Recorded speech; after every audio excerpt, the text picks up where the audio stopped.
production. In the mix with the commish, Nate.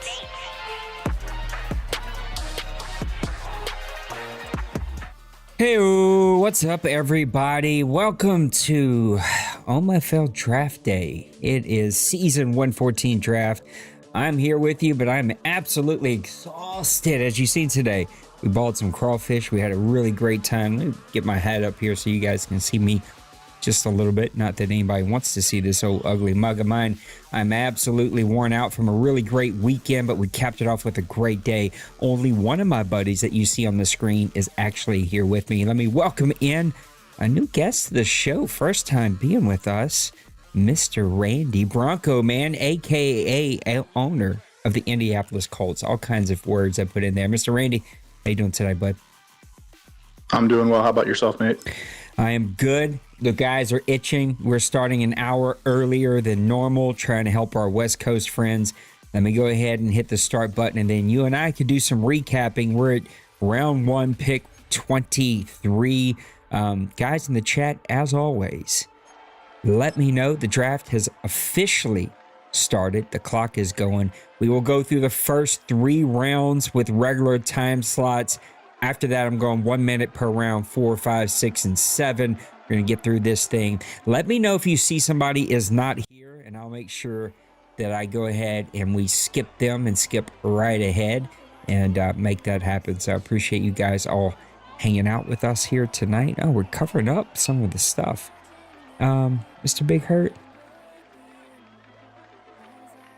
Might have to do away with Mr. Big Hurt here as we try to wrap our head around here. I see Priest, Kevin, Bird. I think that's Joker, Tim. Hasn't started yet. Why? Why hasn't? What happened? You're right. It didn't start. Why didn't it start? I hit resume. Oh no. Oh, somebody tell me we are not glitched out. Pause. Resume. Oh no. Oh no, Randy, this is terrible.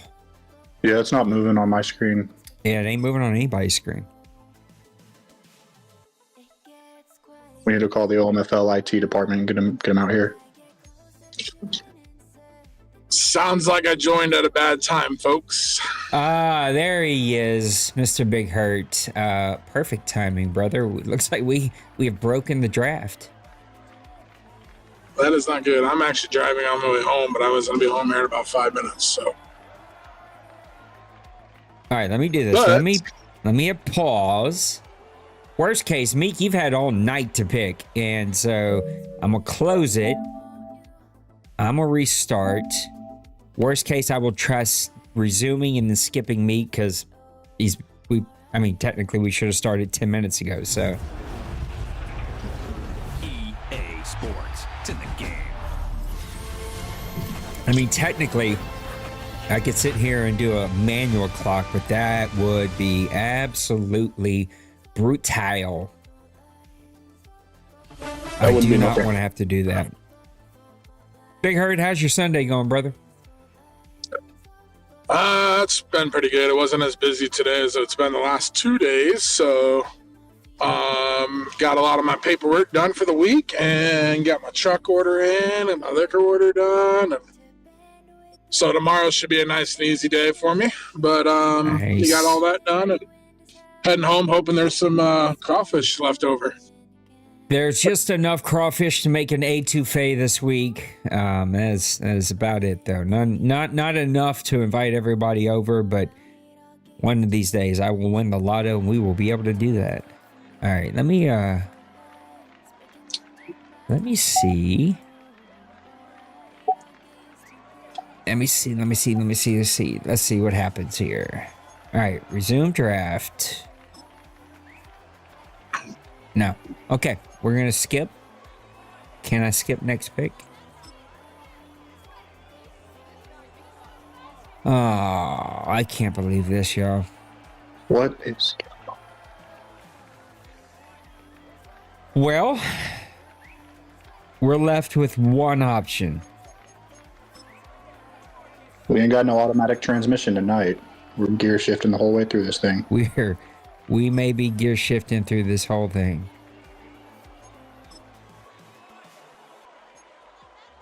This is a terrible way to open up a show, by the way. But as the OMFL always does, we will find a way. We will find a way. Where there is a will, there is a way. That is what they say. Let me fix something really quick. This thing is bothering the heck out of me.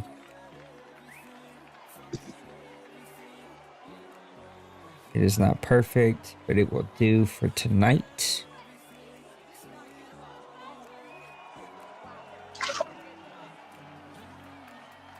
Trying to fix the vertical stream real quick. Yeah, it's about as good as we're going to get for tonight. We're going to leave that alone. Well, ladies and gentlemen, there will be no clock. I'm going to have to announce this. This is going to have to be a manual thing. Oh, boy. Well, It is, I guess. I can do this. I was gonna say, if you have like a stopwatch or something, like a clock, a digital clock, you can just put it up on your stream so people can see it. Oh, there is no way I could do that. Otherwise, I'm like I said, I'm gonna be home here in about a couple minutes. I can do the clock. I only have 3 or 4 picks. I could do the clock and just basically announce when you have like 10 seconds left or 20 seconds left or something like that. Yeah, we might have to do 30-second warning and then a 10-second warning and then advance this thing. That's all we can do, fellas. So I'm going to think through the clock option. I don't think I've got any way to put a clock on the stream. I didn't think this thing would glitch out. It has never done this before, What if you put like a stopwatch on or like a timer on your phone and just put your phone up on this? Yeah, my phone is absolutely murdered and is dead and charging. And the way my setup is, there would be no way to, I'd physically have to hold it in front of everybody. And that's not going to happen. Well, chat, as always, let me know. I can't keep going back and forth, especially now with me keeping on a manual clock. It's going to be the worst draft show ever, but we're going to try. We're going to make fun of it. We're going to have fun. We're going to have a good time. Let me know if there's someone to skip, so I don't sit here and wait forever, especially with a 2-minute manual clock. I got to figure out a way to keep time until Big Hurt does get home. I will just manually keep it in my head. I'm turning down my street right now, but if we want to start a post with guys that are not at the draft. Well, we have our chat. We have our not at draft chat. I know that the Cowboys are not here. But like the Seahawks didn't post. He actually never posts when he's not here. And I'm sure there are going to be others that just aren't here. But we'll figure it out. Twinkie just posted he's not here. Twank. So no Twinkie, no Eagles, no Cowboys. We know those for sure. Chargers, Logan's up. What's up, Koch? I always pause. Like, I know this name. I know who this is. And I always have to read the last name. I'm like, oh, yeah, that's it. It's Mr. Koch. Logan's up here. Hey, I'm going to run through a couple of these picks while they're making their picks. Bucks started us out with A.J. Glenn. Washington Commanders got D'Angelo Henry, so 2 cornerbacks going back-to-back. Larry Milton, defensive tackle, goes over to Miami. Connor Stafford, a great middle linebacker, goes over to Crazy and the Rams. Snead goes over to San Francisco. Why he keeps drafting cornerbacks, I'm not, at this point, I'm not getting it. Like, I understand the initial concept, but like at this point, you got 6. It's like, I don't know. Then again, he robbed a team this week. I was just like, what are you doing? Like, what a stupid move, Nicehunger. Anyway, Chargers, Dylan Sheldon got a cornerbacks going off the board. Clifton Thomas, left tackle, goes to my Saints. He's absolutely terrible. He will not start this entire year. Trevin Hampton, cornerback, goes over to the Falcons. Gunnar Mason, tight end, goes over to the Patriots. Ashley Street, a left end, goes over to the Raiders. Morris Vernon goes over to the Miami Dolphins, a strong safety. And then another run of cornerbacks.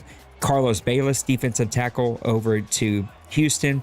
Henson, defensive tackle, to the Browns. McBride, defensive tackle, to Kansas City. So cornerbacks and defensive tackles, if you needed either of those, they're all gone. Boost, cornerback, goes over to the Titans. Crompton, a wide receiver, goes to the Cardinals.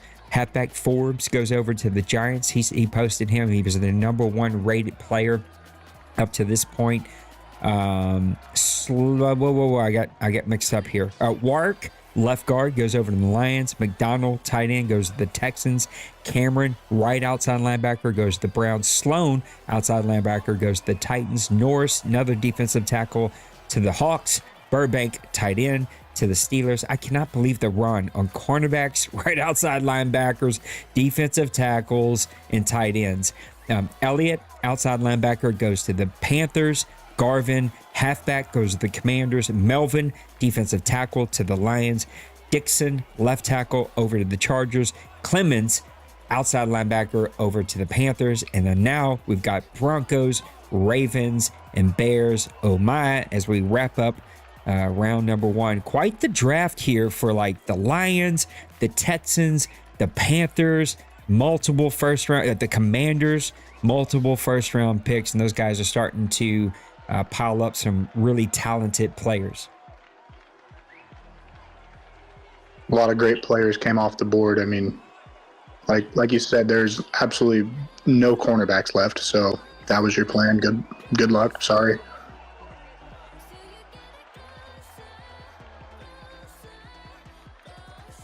Looking at through some of the snapshots, I'd say my favorite pick is also my least favorite pick.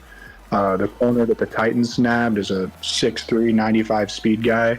So that's going to be fun to deal with 2 times a season. I'm interested after the elephant tears that were cried about us playing all Madden. I'm interested to see, going back to all pro, how much of this actually matters.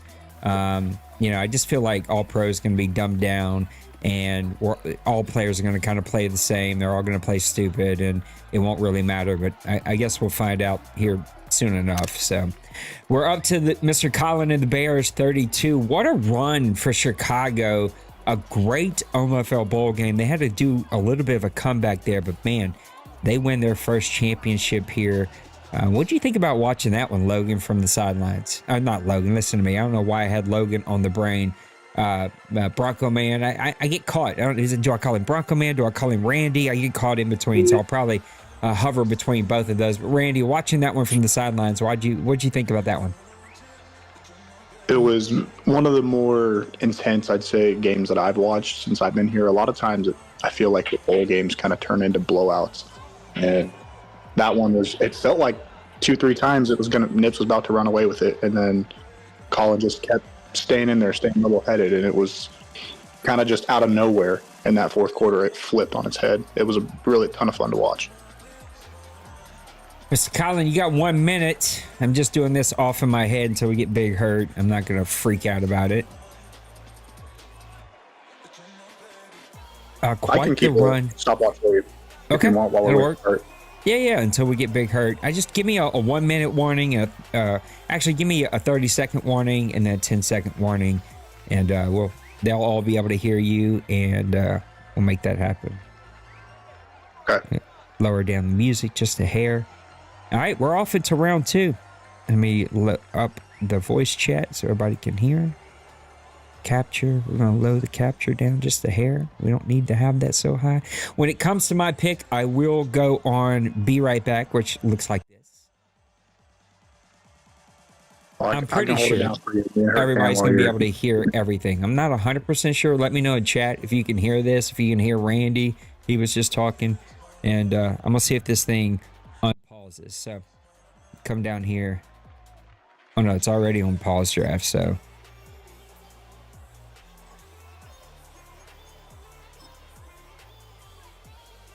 Nope. has glitched. Maybe it'll kick itself out after. Yeah, that's All bizarre. right. I've never seen it happen. So they can hear you guys whenever I go and be right back. I can make my pick without having to stress out about left end Tart goes over to Tampa Bay. So he goes cornerback, left end, back to back here, first and second rounds. A team that is better than their wins per season. I think his wins personally are very mental. It's a mental game, but he is starting to compile some assets there. I think he even picked up a receiver there in round one. I think he had multiple round one picks. So starting to build some assets there on the defensive side for Tampa Bay. Yeah, for sure. He also, if I remember right, he got Olave in free agency. So he's definitely, I think he's trending up. I think that's the receiver I had off in my mind. Yeah, he got Olave. I don't know if he had multiple first rounds. I seen him in chat, so maybe he'll let us know. Raiders got about 45 seconds on the clock. All right. Yeah, just interrupt me. Don't worry about it. Just say 1 minute or say 30 seconds and then 10 seconds. Just kind of interrupt me. So you heard that, Mr. J. Bowles, loud and clear. Hopefully. If not, sorry. All right, we're back. Oh, Twinkie, we can skip. Yep. And now we're over to Mr. Nicehunger, who's also not here. But I don't know if he's drafting. Tim, find out for me. I seen you in here, Tim. Find out if he's drafting via remote or somebody else is drafting for him. Let me know if I can skip him or not.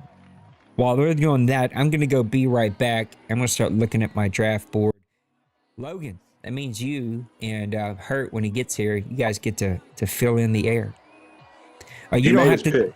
By the way, you don't have to time me. I'm the commish. Everybody knows how this works. I'm going to take my time, so.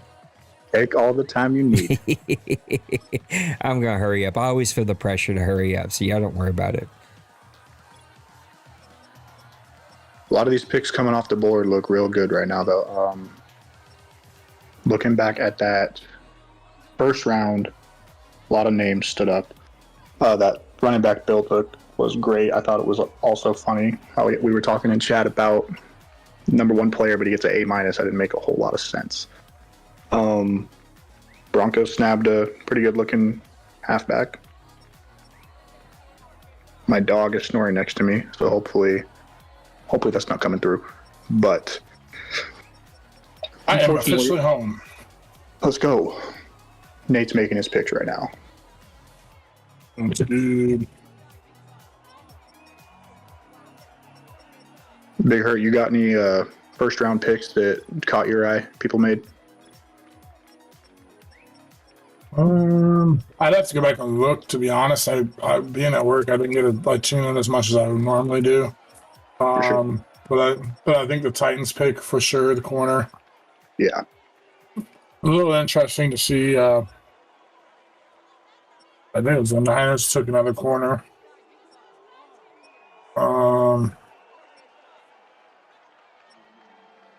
Yeah.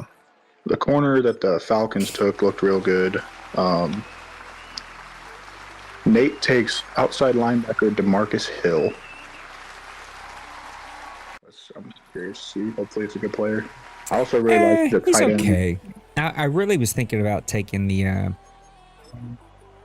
LSU player, but this guy was supposed to be faster, and so I went ahead. Oh, it's back to me. So let me get back over here. Y'all keep talking. I do like the pick that the Rams got, a big 253-pound linebacker that has 86 speed, 86 acceleration, hidden dev. That was a pretty good run-stopping linebacker playing against in a division where you got D-Money who can run the ball well. And then also Meek, who, I mean, he can play the pass game or a run game, but I just feel like that was a good pick for the Rams. Definitely. I agree. I really liked the tight end Gunnar Mason that the Patriots took. He was 89 speed out of a 6'4", 250 vertical threat tight end. Not the greatest blocker, but he's definitely going to be a good pass catcher for him with Rusty Starr. It was also pretty interesting too. I don't know if this is just the way this draft was, but there was a ton of early guys that had like some real good ratings, but most of them were normal dev. And then towards the second half of the first round, there was some hidden started coming off the board. Right. That defensive tackle, Greg McBride, that Shock's got, looked to be more of an athletic defensive tackle, finesse type of guy.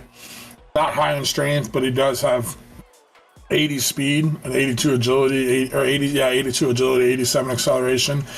That could be a guy that could, play well in like a run game, to outside zones and stuff, stretch plays if he can get off the block, and also in the pass rush. But like I said, at 297 pounds, a little more agile, might be able to slide him out and play as like a 3-4 end more than anything. But interested to see how Shocks can use him. Yeah, I definitely think he probably will get moved to left or right end just with the size there, but good speed out of the guy. Lions and Titans piling up on second round picks. Kansas City has multiple picks. Chicago has multiple picks. I feel like round 1 is where you get the sexy names, right? The guys that are probably be, for the rookie of the year. But round 2 and 3, that's where you really make a difference. To me, that's where guys like Trey has done like historically well over the years. Those round 2 to 3, you find 2 or 3 playmakers in that range, man, you dramatically shift the overall of your team and the direction of your team. 100%. Raiders. What are we looking for the Raiders to grab here? I think he needs some defensive help. I think everybody needs some defensive help except for a few people, but as we say that, he goes Wayne Small, wide receiver out of Colorado. I don't love these receivers. Fleury asked me about my receiver, another bum. I don't know why I'm so bad at drafting. I am just the worst. I don't know if I just don't have enough time to put into it. I don't know what I'm looking at, but I've turned in from a pretty good drafter to a pretty terrible drafter. And every guy that I've drafted this cycle has been a pretty bad bum. So my draft in this season's already in the poop hole. So we'll just keep sucking it up and get through the rest of this cycle and take a break. We're over to the Bengals. Bengals, one of the teams that have not really hit the standard that they set last cycle. I think Little Koch came into this Madden cycle with a lot of hype. I don't love that word. I was trying to find a better word. Maybe hype doesn't fit, but a lot of excitement. Maybe that word fits a bit better. He's not quite hit that, and I can't figure out why. I don't know what it is that they're missing because he can put up great points. Maybe it's defense. You see he goes middle linebacker, Kendrell Claxton there. So maybe it is defense that they need, but the Bengals are a team that needs to turn things around here this cycle and go on a run. Yeah, having played him last season, we had a conversation after our game, and it was a no defense game, and he was like something along the lines of, "I bet you wish you could play my defense every week." I was like, "Yeah, I kind of do." So it's just there wasn't much there to trying to stop any type of offense, at least in our game. So in my experience playing him, that's where he's kind of lacking. He has great wide receivers, a fantastic running back, good quarterback. So he definitely needs to shore up that D.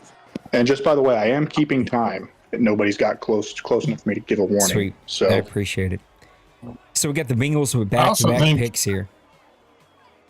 I also think the Bengals being in that division, that's kind of a defensive built division with Nipple, Penguins over in Pittsburgh, and then Denver. And I mean, he can play to the best of offense, but he can also lock it down defensively. Oh, that entire division just can really step it up on the defensive side. And so the Bengals being more an offensive team, he definitely needs to match that on the defensive side.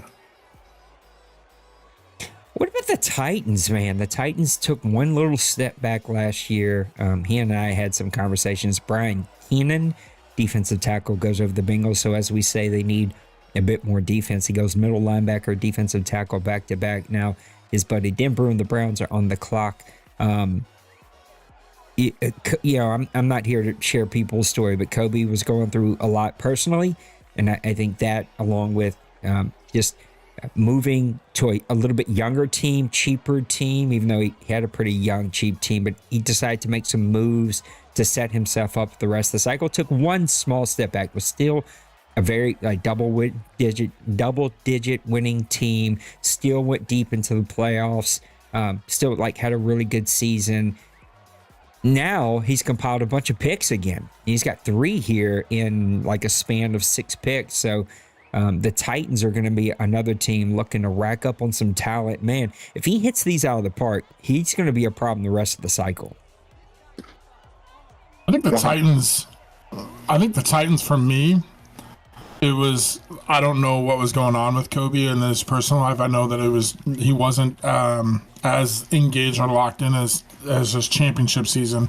But I also think, on the flip side of mentioning the championship season, once he won, he kind of put the bullseye on his back. I mean, it happens every single year. So this year, Colin's going to have that bullseye. Every year, the champion has that bullseye that they carry, and you're going to get everybody's A game because they want to beat the champ. They want, and you're running typically a better schedule, a tougher schedule, because you're playing better opponents, because you're running usually a top seeded schedule. And so I think that accumulated with not being as engaged, and then he moves his big playmaking safety over to Pittsburgh.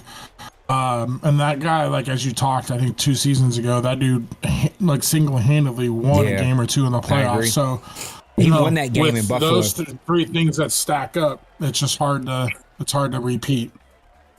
What about the other guy? And what about the guy that doesn't win? Do you feel like they also have, in their conference at least, a bullseye on their back? I think anybody that has the type of season that D Wayne has had or D Money's had, the success, the consistency, from me, you get that target on your back. I think it's just easy to pinpoint the champion or who recently won. But for me, it's, when I know that I'm going to play Meek Boy or D Money or D Wayne, Trey went before he, took his period of time or a break. Now that he's back in, but those types of runs or success, even if they're not hitting a championship every single year, that they're going to be there. That's going to be a game that you got to really play your best game, air free, no turnovers, can't make mistakes type of game. And so I got to bring my A game on those.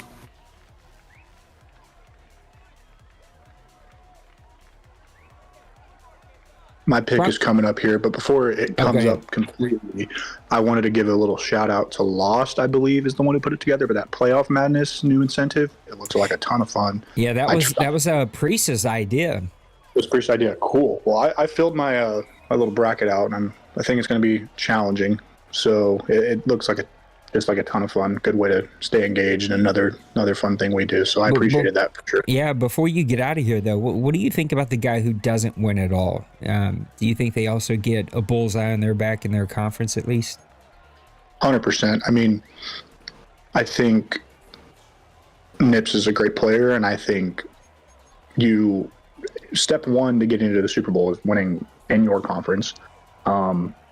So the people in the AFC they want to take out that guy to get to where they want to go, and I think right now he's the top dog in the AFC. So that's the guy with the bullseye on his back there. But I'm gonna go ahead and make my pick. Yeah, it's your pick. Earl Hayward, outside linebacker. Let's go through a couple of these. Actually, I'll go back one. So Holiday, wide receiver, goes over to Browns. Fitzgerald, a strong safety, goes over to Kansas City. Ingram, defensive tackle, to the Titans. Well, he was fast on that. Christie, left end, goes over to the Cardinals. Haywood, outside linebacker. Ooh, excuse me. The crawfish talking now. Haywood, right outside linebacker, Giants. I was trying to suppress that thing. It wouldn't. Carr, cornerback, goes over to the Lions. Meekins, right guard, goes over to the Titans. Ballmer, cornerback, goes over to the Colts. Back to the Titans. Seahawks, Bears, coming to the end of the second round here. We're rolling along, man. I fascinated. And you guys got to help me understand. Maybe it was deep. I don't know. I'm even at a loss of word. I'm fascinated by the cornerbacks. Why? Why have we seen 15 cornerbacks go in the first 2 2/3 rounds of the OMFL. Like, it doesn't make sense to me. Like, there's so many good cornerbacks out there in this league already.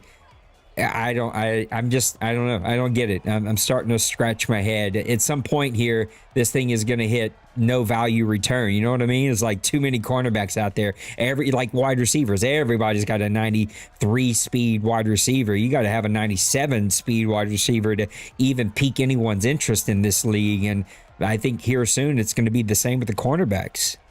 I think everybody's just trying to copy D Money again. It's like, yo, we've had other teams win here. There's other sort of teams you can be influenced by. I don't know. It's very confusing. I agree with that. I also think that, in particularly right now, it's influenced by D Money, but I think it's being influenced also by Nipples.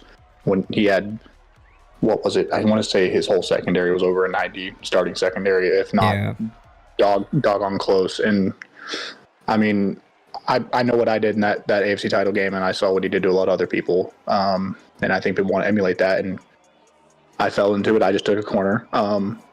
But yeah, that definitely was not aimed at you with the corner. I don't think Meek's here, so feel free to make sure you keep me. We've seen so many go. Big Hurt, I can envision the day, you know, I'm Bronco Man. He's been around for a while now, but you've been around for a really long time, Hurt. Like, I can see this thing switching here soon where you guys are going to start pounding the rock. Guys are going to start getting, 25, 35 carries with 2 and 3 running backs. Back in those old Priest days when Priest used to do that a lot, right? Like, and it don't matter if you can roll out 7 cornerbacks. We're just going to keep punching you in the face. I think it's, it's funny that we're on the Seahawks right now, but like throwing back to what you just said, the play style, like Mo, remember Mo's old consistency? Like Mo had those, games where he would just pound the rock, run the rock, 2 backs, and it was just like, it was like mind numbing. You're just beating your head against a brick wall because that guy just run it right down your throat. And it was like 10 seconds, by the way. But I think the big thing for cornerback for me, I think the reason that you're seeing a lot of it is everybody wants to get that potential import player and find the corner that can get into that like 90 overall range, bring him over into the next Madden, because that is the hardest thing. And right out of the gate, it always seems like the corners is the spot where most teams lack, and it's such a high impact position. Knowing that we've got roughly 2 seasons left, you can bring a corner over that potentially has built up and progressed to like a 90, but still be on a rookie contract, and then re-sign them, and you have that staple corner, lockdown corner for the entire cycle. Yeah, maybe. We're definitely running out of time this cycle for you to build a 6-man, 90-plus overall cornerback backfield. Good luck doing that. What do I know? I've won less than 15 games this entire cycle, so maybe I should not have an opinion at all. It is making me scratch my head a lot. This was a pretty weak draft, D-Money. I agree with you. I think it was an overall weak draft, but it's still pretty head scratching. Also, not a fast draft. Like, I think the fastest or the second fastest speed guy left in the draft. My guy was 92 or 93 speed. So it's not a ton of speed left out there, where I remember the drafts where, if you got the top guys, even in the 3rd round, you were getting 97 speed wide receivers, 96 speed cornerbacks. It feels like those days of Madden are gone.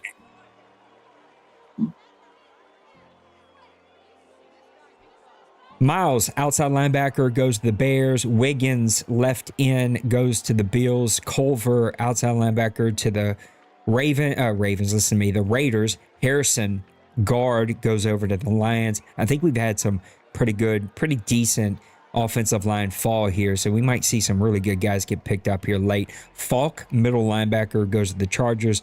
We got Packers, Chiefs. I don't know why these names are not coming to me. I'm very fatigued here, y'all. I'm pushing through. Ravens and Bears. Oh my. Yeah, definitely. On the O-line point, I think there was not a lot of good targets to begin with, but with the run on corners, D tackles, tight ends, guys who probably should have been taken in the first are falling to the second, third round because they just weren't taken. Yeah, so you're right. there wasn't a ton of them to begin with, but they're kind of falling here. So I think there's going to be some good value picks coming up with the O-line. What's with the run on defensive tackles? That's another one that sort of scratched my head. I know that was the overall best position, so maybe guys are just drafting best overall position, but there's been quite the run on defensive tackles. I think for me, when I look at the draft, I didn't see a lot of the skill guys being deep. And so I think it was a couple seasons ago, I want to say 2 drafts ago, maybe 3 drafts ago, we saw a heavy run in like the meat and potatoes, the defensive ends, defensive tackles. And then it was like last year and the year before or whatever, we saw a lot of corners and like receivers where Potts went to the Bears. We had Belton went to the Bears, the Staley's to the Jets. I think the Colts, you got a receiver in a corner. But we saw a lot of skill guys. And so this draft is kind of one of those where you build the as Nate always uses, the non-sexy pick, but it's the pick that's important. And so again, like what you just said, is just drafting based off of value is kind of what I think is important. And every so often that draft pops up, and it's important to draft that because that's what builds your team too. And the Bears showed that with their offensive line against the Ravens in the Super Bowl. Yeah. I want to take a defensive. We're in the third round. Yep. Glenn Porter, a left guard, goes over to Tampa to get us going here in the third round. I almost went defensive tackle. Maniac in the chat says defensive tackle cornerback was the deepest and best rated. But I'm always sort of, I hear you, but when you start getting to the 8th and 9th and 10th best cornerback in the first round, it's like there's got to be greater value somewhere else. You're on the 8th best defensive tackle. I mean, how many good there's got to be another position. I don't know. It's a head scratcher to me. And maybe again, what do I have? I have nothing to talk about here. I've got nothing, no skins on the wall the last 2 cycles. So clearly this is a Nate problem. It's been a bit of a head scratcher to watch this draft. I'd also say that I almost took a defensive tackle for me, but I run a 3-4 with that number 7 pick. They were all too small. They were all, right at 300 or sub 300. And in a 3-4, I've already got 2 big defensive ends. So yeah, I couldn't move them to defensive end. I needed, that big, 330, 340, 350 guy right there in the middle. And they just didn't have a lot of those up there at that number 7th pick. And so I too, for the rest of this draft, I'm just trying to get value. I'm trying to find give me the best player that's up here. What's going to bring me the best value? I think the guy who does that very sneakily and very underratedly really good. 2 guys come to mind. Colin with the Bears, who's up now, and Roger and the Texans. I think those 2 guys just find quality players and just build really good teams. And it's been something I haven't done well. And I know I haven't started with sort of the best thing to work with. My Saints, the last couple of Madden cycles, have been a really tough team to start with, and I haven't figured out the trick to hit the reset button as fast as others have. But those 2 players, I think, always find quality players no matter where we are in the draft. For sure. I think kind of with the run on specific players in certain drafts. I mean, we even see it in the NFL in real life. I mean, I'm just thinking of this example because as a Broncos fan, but last year there were 6 quarterbacks taken in the first 12 picks. That doesn't happen a whole heck of a lot, but there was a needy position, and a lot of people thought certain teams reached, and they turned out to be okay. So I think it's about scheme fit. It's about what you want to do, and it's a copycat league, and people are copying nips, and they're copying D money certainly with these corners for sure, and D tackles are just as important. So I think it's just one of those things where follow the leader almost.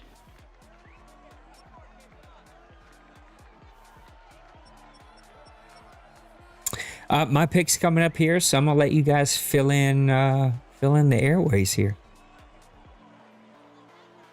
Sounds good. I'm still keeping time. I don't know if you are hurt, but I've been doing my best here. But people are going quick, so it haven't had to interrupt too much. Yeah. I feel like the Rams have been up for quite some time, no? I was talking when they switched their picks, so I didn't stay on it exactly. I only have them at a minute right now, but it could be longer. So I don't have my sound on my monitor to hear when the picture changed, so I just look up. I'd say another probably 30 seconds. All right, 30-second warning.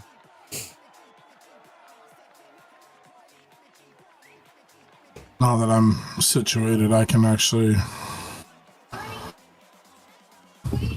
Yeah, if it's easier for you, that'd be good. I'm going back and forth between my app, Discord app, and my stopwatch app on my phone. Nope. Yeah, I got a stopwatch on my phone right by my monitor here where the pick is, or where the timer is. So I'll keep track. Sounds good. But yeah, he's got 10 seconds, and which might be a little generous, but that's where we're at. So 5 seconds.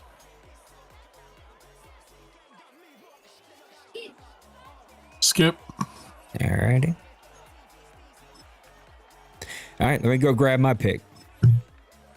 Big Hurt, for you, what was your coming into this offseason? What are you like, I have to upgrade this position group? What was that for you? Offensive line. Yep, me too. And it didn't work. Yeah, Not offensive a line great was a big draft thing for offensive line. I also had a couple holes, but I wouldn't say it was like a huge gaping hole. Like I needed a second receiver. Losing Diggs. Diggs played pretty big for me last year. And then a corner. I just felt like I was missing that corner for this year. Kind of throughout the year, like in some of the games where we play. I'm trying to think, like the Jets. It teams that would pass the ball pretty well. I struggled when a team had multiple options in the receiving game. So I wanted to get a second corner, and I filled that with Taron Johnson, the corner in the free agency. And then, I just, like I said, overall, this offensive line. I did get one big signing there, but we'll see, what's left and how the draft goes. I did not have a pick in the first, second, or fifth round in this draft. I kind of made that, and then it kind of worked out just because of the depth, and I didn't feel like this was a super deep draft anyways. And then I also didn't know if I was even going to be able to make the draft. So obviously at the time when I made those trades, I didn't know that was going to happen, but it kind of worked out for me in that aspect. For sure.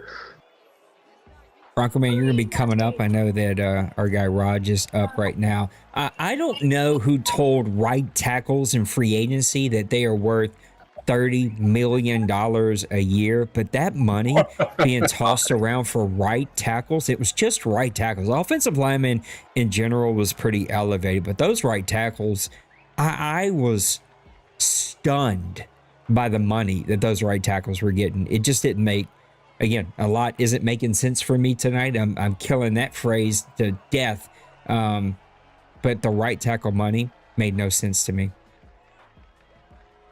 I also feel like outside linebackers, there was a couple that I looked at, but they were making like 12, 13 million. And I was just like, geez, I mean, we're not even talking like high end. We're talking, I'd say middle of the road, average, high 70s, low 80s, which isn't like, I mean, he could start, but you're not talking like a guy that's got like a superstar abilities or X factor, and we're talking, I just feel like that's high dollar for a guy. Plus, in the free agency, at times, if there's a player out there, you better be ready to bid and get into a bidding war with some of those guys. I know like Max Crosby, there was a couple guys like last year, even I think Brady, you got into a bidding war for Frederickson, the receiver. I mean, those things are just like, you better be ready with it and have like an empty checkbook, because if the guys want them, they're going to pay them. Patriots. They just took Jimmy Stevenson, halfback. He's going to go play for lost in New England Patriots. Lost, I think, I don't know how other people view them. Like, I don't know what everybody thinks about everybody, but for me, it's just one of the most genuine, authentic, nice guys that, like, I'm sort of stunned plays here. It's like he's like a lot of all of you. Like, we're really blessed in this league. I never get to a place where I don't appreciate where we are, but we have so many successful, brilliant men that play here that you could be doing anything else, playing anywhere else, doing whatever else you want with your time, but yet you support this place and play here. The Patriots hit a terrible roadblock, and that was losing their quarterback for most of the season. Now they're going to go get their quarterback, rebuild, and have, all of these other assets. What do we expect? A fullback. Oh, sorry. That's done me so bad from Trey. Trey loves his fullbacks. I do too, Trey. I'm a fullback guy, but man, taking one in the third round is pretty ballsy. What are we expecting from Lost and the New England Patriots this year? He's got his quarterback. He's going to be healthy. I was going to say, he's got his quarterback back. I expect him to be contending for a playoff spot again. Sorry, I'm cooking dinner right now. But I love that tight end he picked, and we've seen what he can do when he's got a healthy team. He still kind of gives me crap that one game we commentated, Star got hurt. So maybe it's my fault that the draft clock's not working. I might just be the OMFL's bad luck charm, I guess. Hopefully. But no, I think he's going to be real good this season. Fleury, he will be a defensive tackle for me. I don't know that he'll start, but he might. Hidden Dev, overall, a pretty decent looking player. Not a finished product, as nothing in this draft has been. But it's been the only pick this draft so far I've been pretty decently happy with.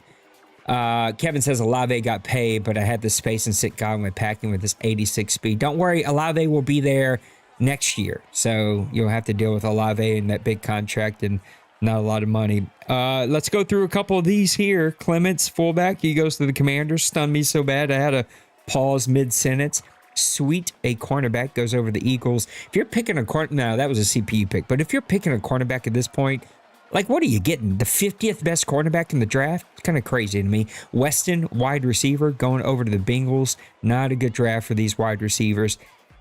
Trebier, I don't know if I'm saying that well, right? A left guard, going to go play for Logan and the Chargers. We got the Browns, the Chiefs, the Falcons up, and we're about halfway-ish through the third round, and this thing is moving along. After this big herd, we're going to move to 1 minute picks. So everybody just know we're going to go to 1 minute picks right after this round. Be Johnny on the spot. Let's get this thing rolling here. On my not at draft anymore list, I have Cowboys, Eagles, Panthers, and Seahawks, just because I've skipped him. I've skipped him a lot so far. So until he says something, I'm just going to keep skipping him. What about you, Hurt? I've been sort of ranting and raging about cornerbacks and defensive tackles. What has been the thing that's caught your eye? The big thing for me this draft that I've noticed is the amount of parity in this league has been, I think, at its tip-top highest that it's been in OMFL for quite some time, I think. But I've noticed some of the guys that have had a lot of success this cycle have had a lot of picks this draft. The Bears, the Titans, the Seahawks. I feel like I've seen them a handful of times already, and so it's kind of interesting to see like how they've had so much success, but they're also building, stockpiling these picks into this draft, and how that's going to continue to play in their favor will be interesting.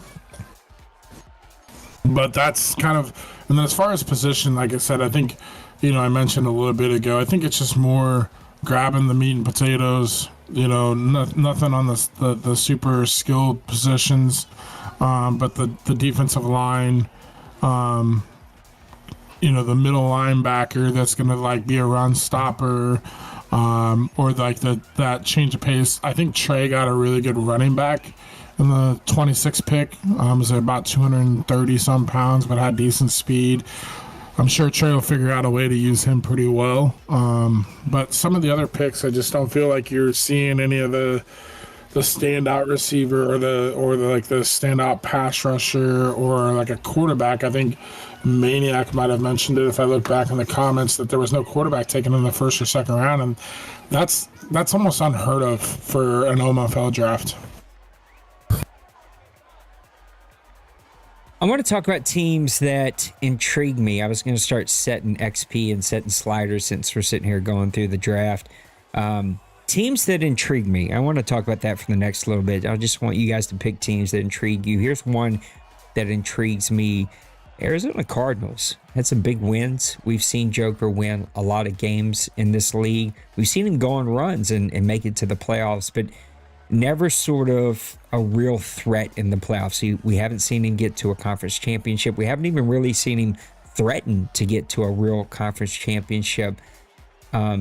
What is it that the Cardinals need to do? Tough division. We all sort of own that. We understand what's taking place, and now there's some hate. There's some real life animosity there that is never going to be a good, fun thing. But what do we need to see from the Cardinals to turn things around and get that team being like a real competitor for a championship here?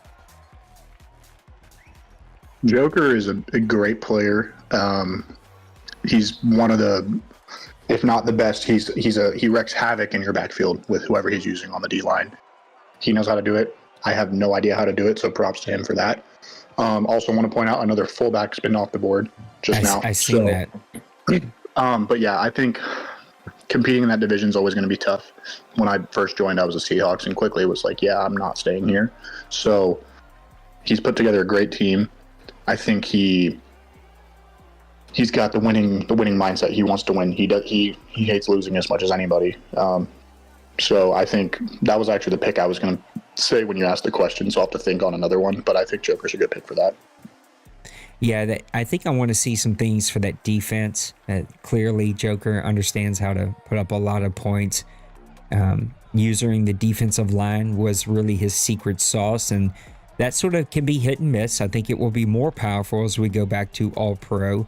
That's what some of you wanted, though, so that's what some of you are going to get, and I hope you get all the D-line usage you can get out of it. But I think NBC is on All Madden. I think he enjoys All Madden more. I think we've seen him start to find his legs under him for All Madden. I need to see something from the defense, especially as we move into All-Pro. To see that team take kind of the next step forward. It'll be a blast, though, when they finally do. Definitely. Hurt just made his pick. Peter Abraham, left end. Carolina made theirs too, but they're getting skipped, right? Yeah, I'm skipping them. Them, Seahawks, Falcons. There's somebody else that posted. I need to go remind myself here. I mean, I'm nervous about skipping this, but Broncos are also done. So this list is ever growing. Let me get out of this.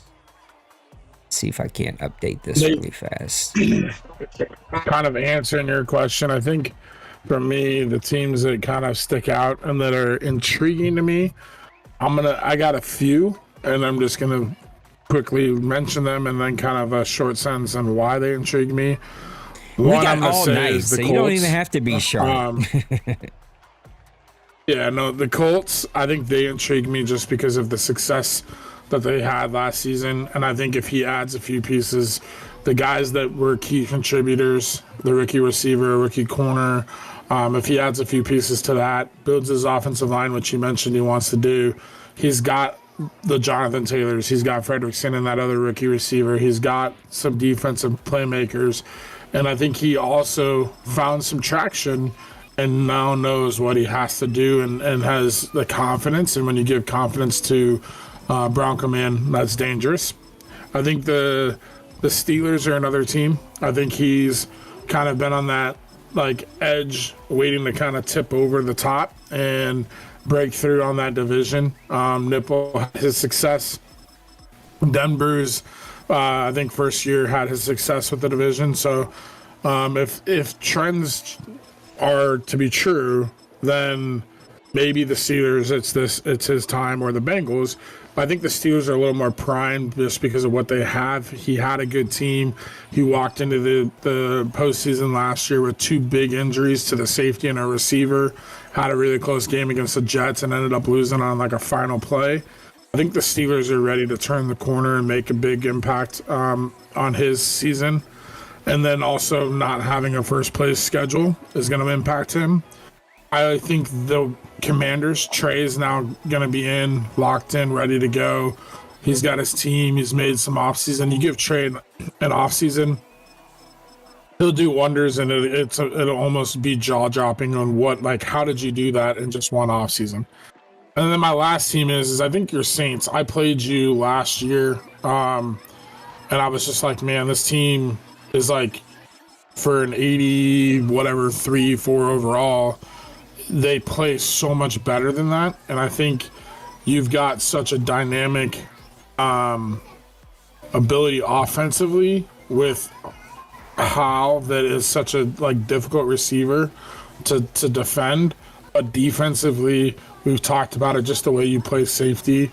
And I think if you add some pieces, depth, I think your team could be something that could contend and win the South.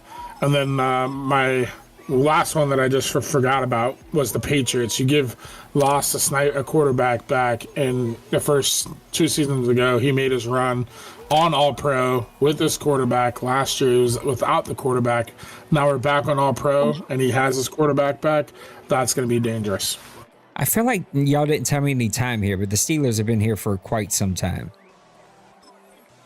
I'm gonna advance it because I did the whole XP and we're still in the Steelers. So Penguins, if you're here, you missed it, brother. For me, that question, I'm going to do one from each conference. I think in the NFC, I'm going to pick the Giants. We saw what he did on All-Pro, and we're going back to All-Pro. Bill's a fantastic schemer, runs the ball, plays defense as good as almost anybody. He's got a great receiver in Malik Neighbors, so real good secondary. I think he's someone who could make a run. And then in the AFC, I like what the Bengals are doing in this draft. He's a great player. He's got a heck of an offense. So I kind of lean there. I'm interested to see how that division is going to shake out. After the Super Bowl, I was kind of thinking, Nips might unplug a little bit, but he seems to be pretty checked in still. And we know with locked-in Nips is as good as anybody. Yeah. He hasn't been able to get over that hump of winning the big game yet, but he certainly, if he stays locked, I think he'll still be there. But I like the Bengals. I think they're a dark horse to kind of give him a run for his money because they got an offense that could be with anybody.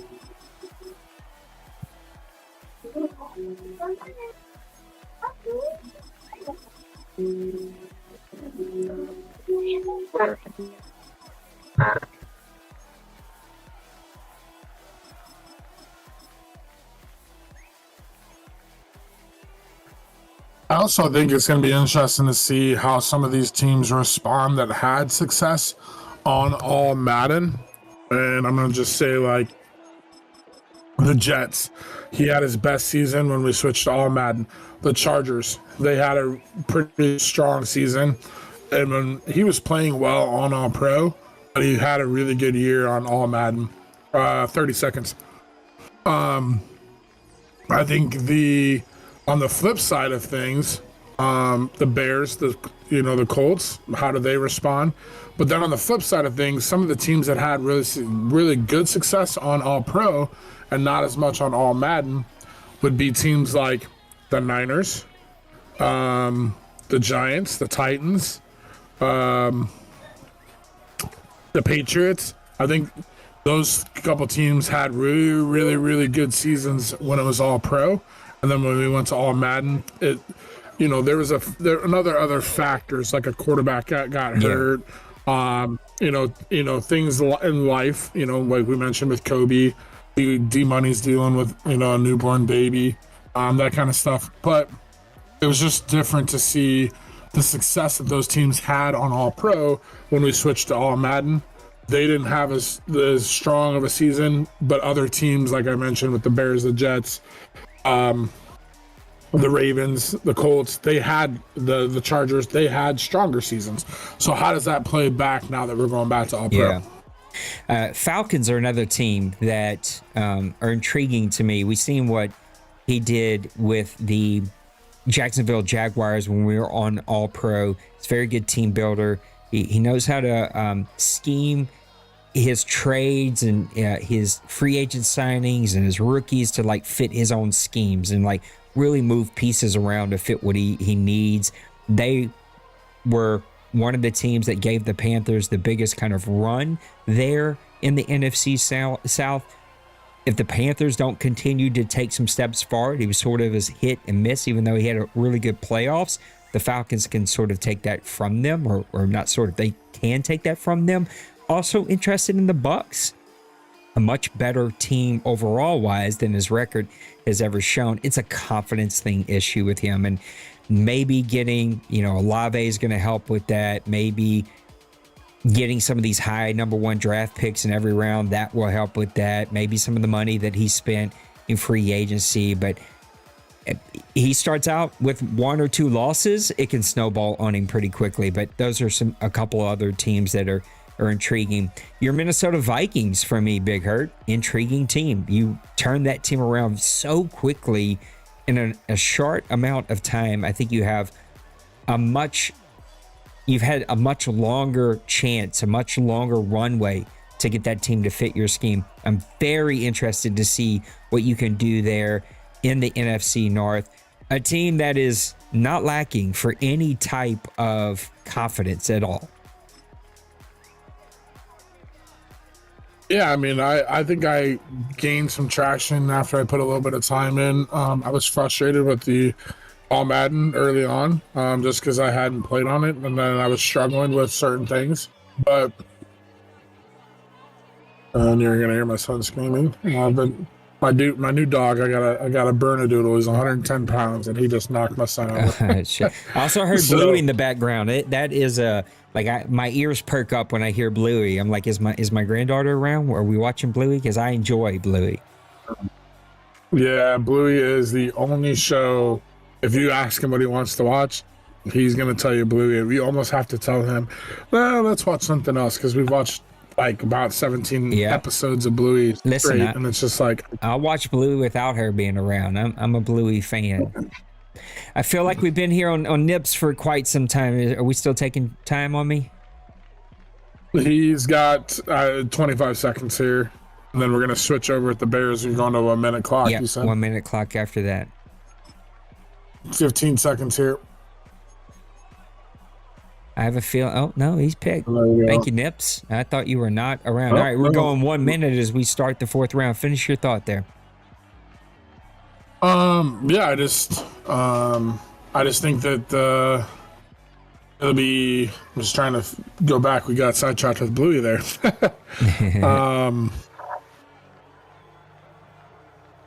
But yeah, I guess, I mean, my biggest thing is just kind of seeing how things play out now that we're going back to All Pro. And then with my team, 30 seconds. I think it's going to be interesting because, like, the Bears have a really strong team. Do they play the same? Does Colin play the same when we go back to All Pro? Tim had success on All Pro. And then Priest. I just never know what to expect from Priest. I know the confidence is there, and then it's just like 6-0. We've seen it a couple times, and then all of a sudden it's like 9-6-9 or whatever, something crazy. And I think it's I don't know. But I think the NFC North is wide open. I'm interested to see how it plays out because we had 3 teams at 10-7 last year, and but I think there's a lot of divisions that are in the same boat. Your NFC South is in the same one. The AFC North is in the same boat. The AFC East can kind of be in that same boat because Maniac has had a lot of success. The Jets kind of figured it out. Massimo's made some big moves in this offseason. And then again, we've mentioned a few times the Patriots. They bring back their quarterback, had success on All Pro. That'd be a fun division. Trey jumping in with Bill and B. Wayne in the NFC East. There's going to be a lot of divisions that are going to be in that. I think 3 teams competing for playoff spots, and how that plays and shakes out is going to be interesting. One thing I wanted to mention, so you guys on take here, over. Okay. One thing I wanted to mention on here. I always like to give shout outs to Roger. I think he's always, almost every season, a better player than his record shows. Kind of like how Nate was talking about with Kevin. I know it's a little different, but that dude is a fantastic player and just can never seem to get it quite figured out. So I always kind of keep my eye on him. Nysonger's been texting me a bit, telling me that he's coming for the crown at the AFC South, so I'm very interested to see if that's going to come to fruition there. So it'll be a lot of fun there, but I just wanted to mention that. Yeah, I think if there was an award for kind of like the Walter Payton Award or something like that, it'd be hard not to have Roger in the talks for that. That dude, class act, board member, plays his games, communicates in the chat, plays with FPR, little to no violations from what I ever see. It's just, again, class act, like Walter Payton Award, whatever you want to call it. He would have to be in the conversation year in and year out. 100%. He takes a free safety. Roger grabs the corner. How are you liking your draft so far?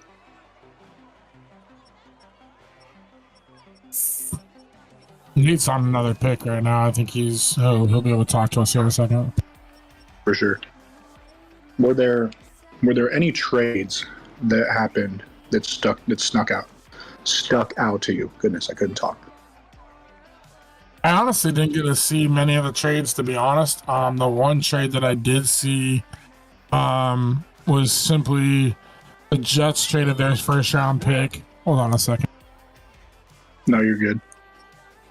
One of the trades that stuck out to me while the others are busy. Cowboys grabbing Chris Jones. That's a little scary. Can't even lie.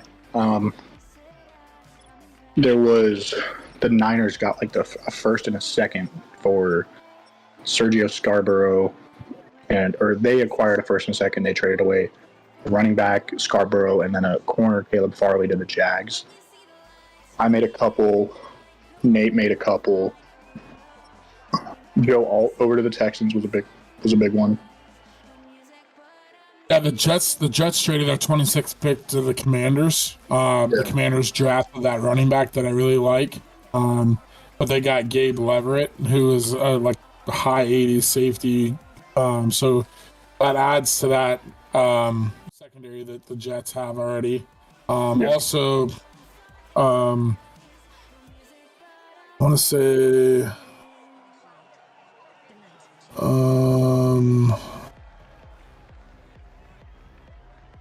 what was another one that I think you mentioned? What was the one that was Scarborough? Oh, yeah, the 49ers sent Sergio Scarborough and Caleb Farley to the Jaguars for their first and second round pick.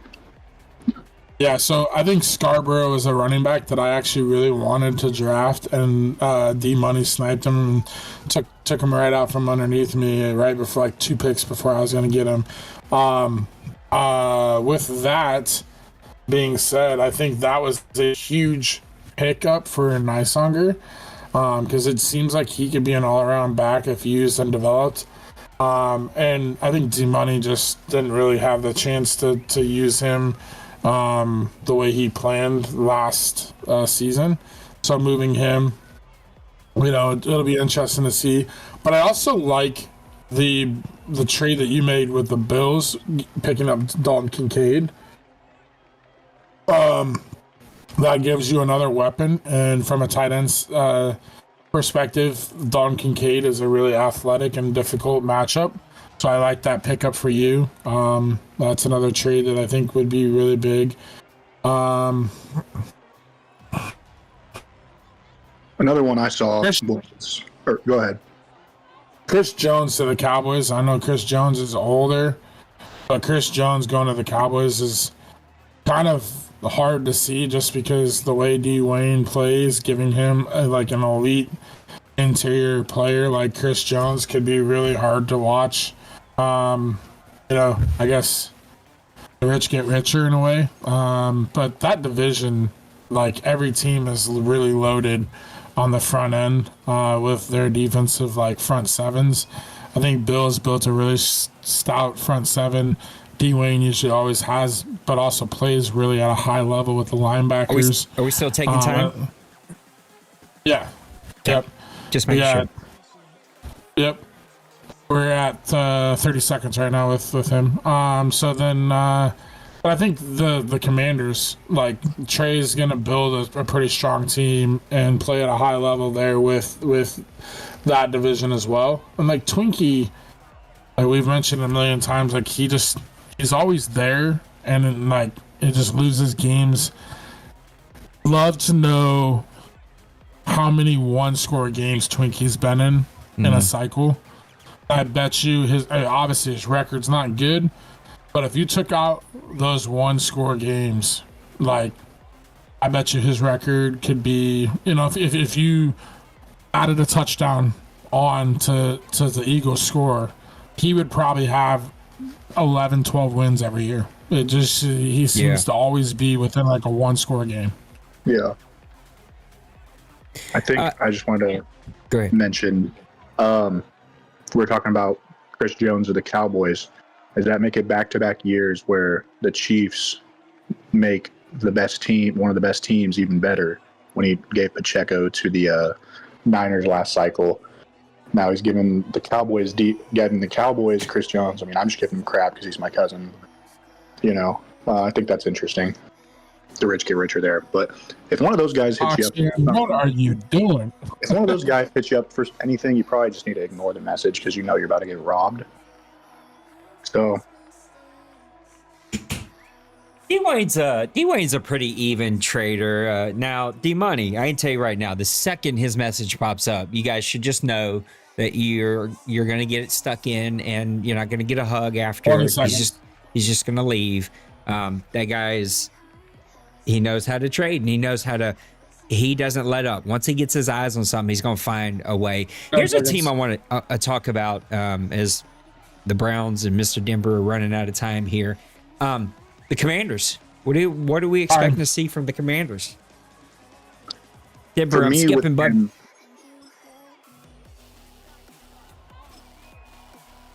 you heard me. You go ahead, Big Hurt. No, I was just letting them know it was time up. I didn't know if you heard me. You're good. Yeah. Okay. The Commanders, I just don't know what to expect from them. Trey takes them over, and Trey knows how to build a good team. Tim's already said, now Tim is a Trey hugger, because Trey left Tim such an amazing team to keep running with. Now, that was last cycle, but, Trey is having a hell of a draft so far, a good offseason. Couldn't get rid of the quarterback, which was interesting to me because I thought that might be a quarterback that fits for him, and this is a tough cycle to find a quarterback, but what are we expecting to see from these Commanders? For me, I played Trey. I think I was the last person to play Trey. He, in the week 18, he didn't make the playoffs, and that swagger, that Trey is still there, but he's really, really lacking in the wide receiver department. Yeah, and that running back he got looks great, but his receivers were pretty horrible. So there's been so much going on. I don't know if he's grabbed one or not, but I think remember back in those last cycle, he had Jameson Williams, that one big dude. I don't remember his name, but he was an absolute stud. Laporta was great for him. He had Gibbs in that power back Weaver. So I think he's on the way up. There's just so much going on. I'm not sure, but I know the receiver's a big thing for him to upgrade. I also know that he's not in love with Jaden Daniels. He's been trying to trade him. I asked him about it. I'm not because I wanted him, but I was just curious. He's like, well, I started Kenny Pickett, and he played better than Jaden Daniels. I was like, yeah, that's interesting. 30 seconds. Because he loves that mobile, fast, small quarterback. I mean, that's what he did with Hendon Hooker. He turned Hendon Hooker into Mike Vick. So I'm curious how we can't get Jaden Daniels why he can't figure that out. But I think he's trending up for sure. 10 seconds. I think Trey is got the squad that he is just trying to flip it, and he knows that he could flip it as fast as possible as to trade a guy like Jaden Daniels, because you're going to reap the benefits of getting as much in return. He doesn't have the roster to compete with a Dwayne or a Bill at the moment. From a play caller owner perspective, he's definitely there, but he doesn't have the roster. And I think, if I recall, Shiloh, we're at 30 seconds. Oh, it's Nate, your pick. Yeah, you take me. your time. I'm trying to do it right now. Nope, you're good. I forgot it was you. You got all the time in the world. But for me, I think for better or for worse, I want to say it was Shiloh bad or had the Commanders, and they were like one of 4 teams that didn't have a 90 overall or better player on their roster. I think I remember talking about that. And then it was Shiloh bad left, Trey takes over.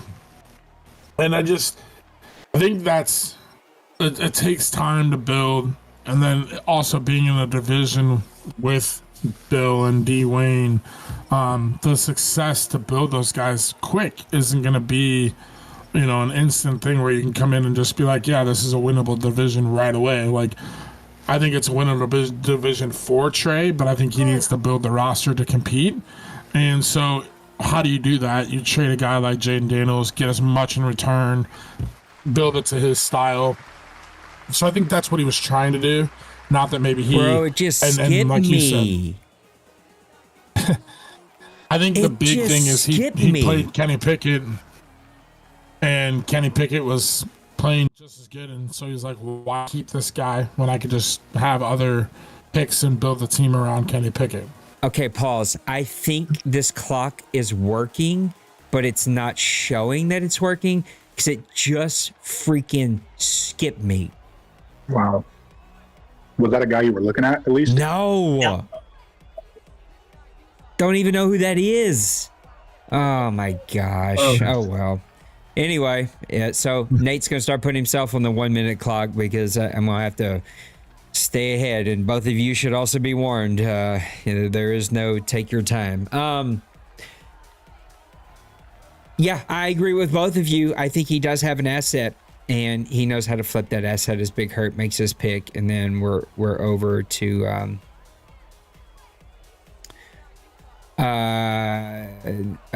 the Bills, who are, I think, is making his last pick, and then Titans skip the Seahawks and the Steelers.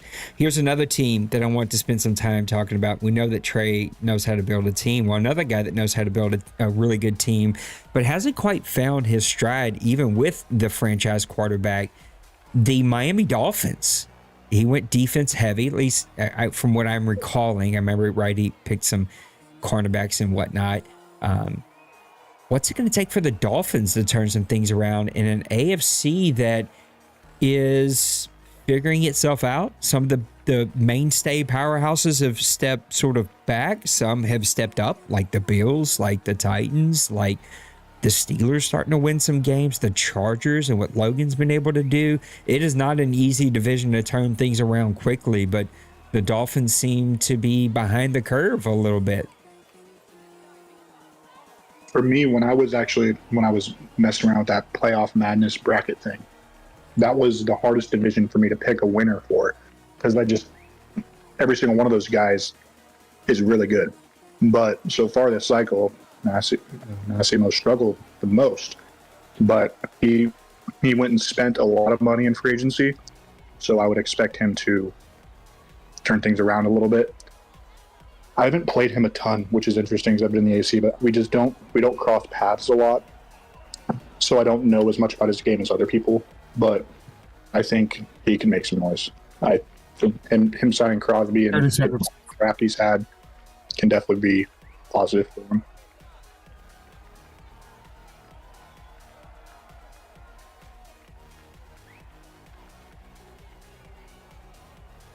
Ten seconds. 10 seconds, Mr. Maniac. Did it let you see the player that it picked for you, or do you not even know? No, I mean, it popped up like I see his name, but no, it popped up while I was in the screen looking at a couple of different guys. So you didn't even Yeah. see like his stats or nothing? I didn't see anything at all. That sucks. Yep, it sucks, but it is what it is. I try not to get too caught up in these things. You get kind of in the heat of the moment, but at the end of the day, I know who my playmakers are, and I got to go make plays. And you can have all the great players you want. I have drafted terrible. Ultimately, you just still got to go make plays. You got to call the right plays and pick the right plays and make the right decisions. Yeah, Koch, I appreciate that, buddy. My buddy, Crazy's got a lot going on, and I understand that, but I don't know how many times you got to tag not at draft. Please let us know. I try not to be annoyed by little things, but it is the little things when they're over communicated and still don't get followed up on that annoy me. Not with him though. I understand. He's got his whole life has been turned upside down. So we're gonna skip the Panthers next, and then I think we skipped the Jets. Yeah, we're gonna skip the Jets. So we'll be over to the 49ers. And then we're going to have a run of skips here towards the end. We'll let Mr. Nips make his play, I guess, if he's around, but he hasn't been the last couple picks. 20 seconds. 20 seconds, Mr. Steelers. Speaking of the Steelers, let's talk about his team for a little bit. What's it going to take for Penguins to build those Steelers up? He went out, made some big-time trades last season. Had I thought a couple of really good drafts, but hasn't really turned the corner at all. Titans just said in the chat that they're done drafting for the night as well. Ooh, barely got that in. I was just about to press it. Looking at the Steelers roster currently, I was just glancing through it before I talked. He only has 3 wide receivers on his roster, 2 of which are very good, but you got to have at least 5. So that's something there. I don't love his running back situation. Kyron Williams is good. He's not great. But he's a sneaky, I don't know if I could say sneaky, but when I first joined, he didn't win as much, and he's been really getting it together past few seasons. Done really well over in the Deuce College League as well. So he's a fantastic player. It's your pick, buddy. I don't want you to get left behind there. Okay. Yeah, I haven't checked out his team. I know that he is a great defensive builder. He leads with the defense, but he has before in the past put together really good offenses. Now, I know like some other people here, last season was maybe one of personal sort of challenges that had to be overcome. This season hopefully is a bit more stable and he'll be able to focus. But the AFC is teeming with talent, coach talent. I feel like the coach talent is more spread. 10 seconds here. Well, it's the Colts, so we'll give them a little bit longer, but that clock might be ticking without our control. I would say that the coach talent seems the most spread out that we've ever seen. If we skip Nipples here, I'm telling you, Nips, I'm putting you on the list to skip. I think okay. All right. There you go, Nips. We're going to skip Chicago, and we're off into the 5th round here. Most teaming with talent is really in the AFC, so I'm interested to see what happens there. We're going to start taking some call-ins now, so if you're interested in being on the show and being interviewed by us 3, do me a favor, come jump into the chat. I'm just going to randomly call. Come into here, mute it. I'll call on you. I'll have you unmute.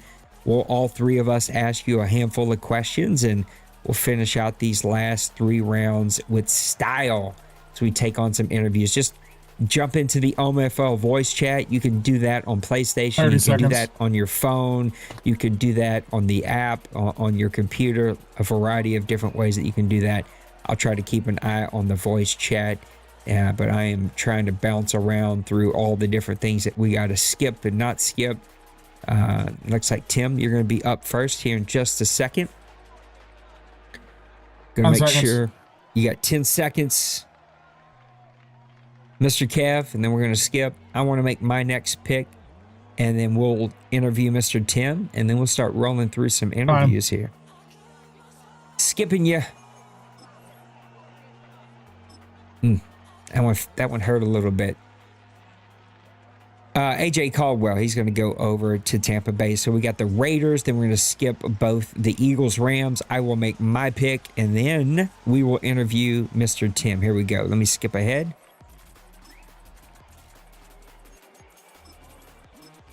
I'm going to go make my pick. You guys talk.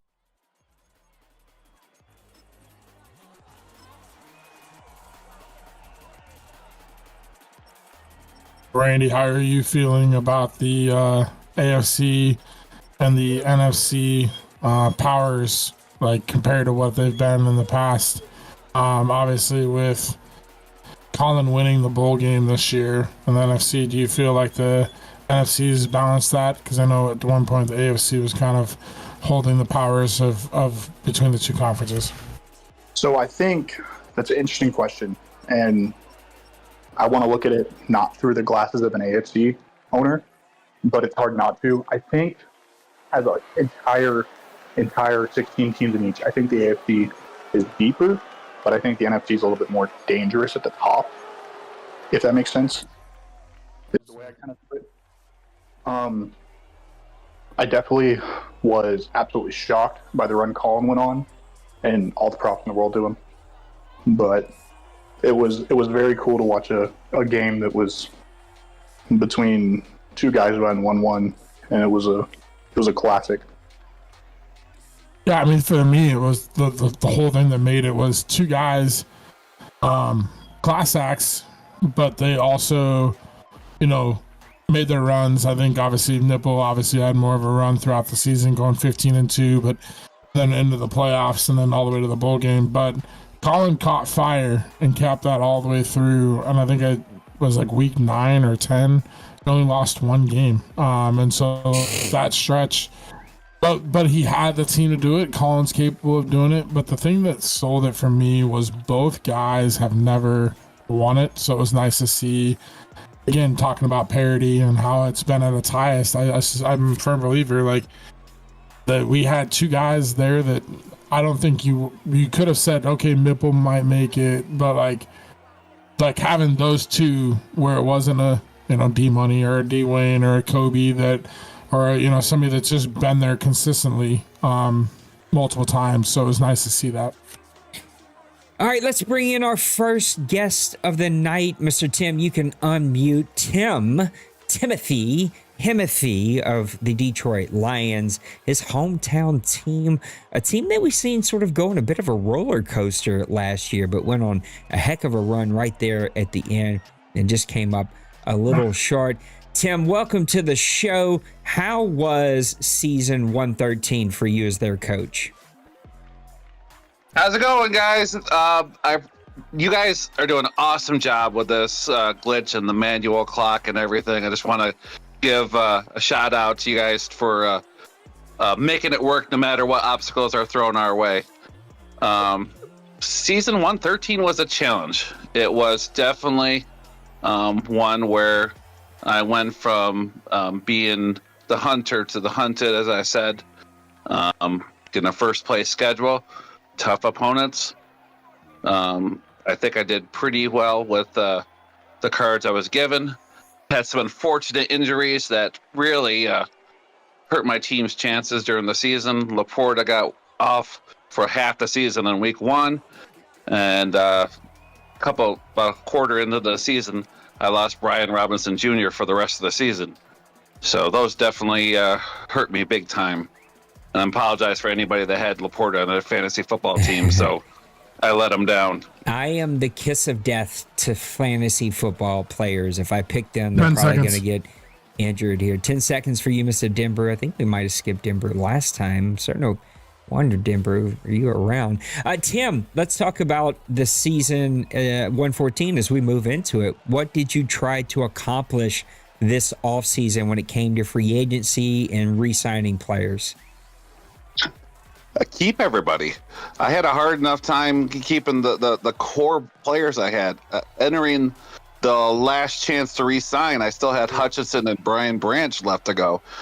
And there was no way in hell I was going to let those guys go to the free agency. unfortunately, I had to make during the season. I had to make the difficult decision of trading Frank Ragnow, and it turned out to be a good move because after paying Hutchinson and Branch, I had no money left. I think I even texted you on a trade idea we had, Nate, and I said, I'm broke. I got nothing. The right move was made by getting rid of a player that Ragnar was 30. He was on the way regression, and replenishing him with the offensive line. And that's exactly the position we addressed this draft in the early rounds. It is your pick, and I do not want anything to skip. So feel free to go take your time, and we'll wait for you to get back here. While he's making his pick, I'll run through a few picks here.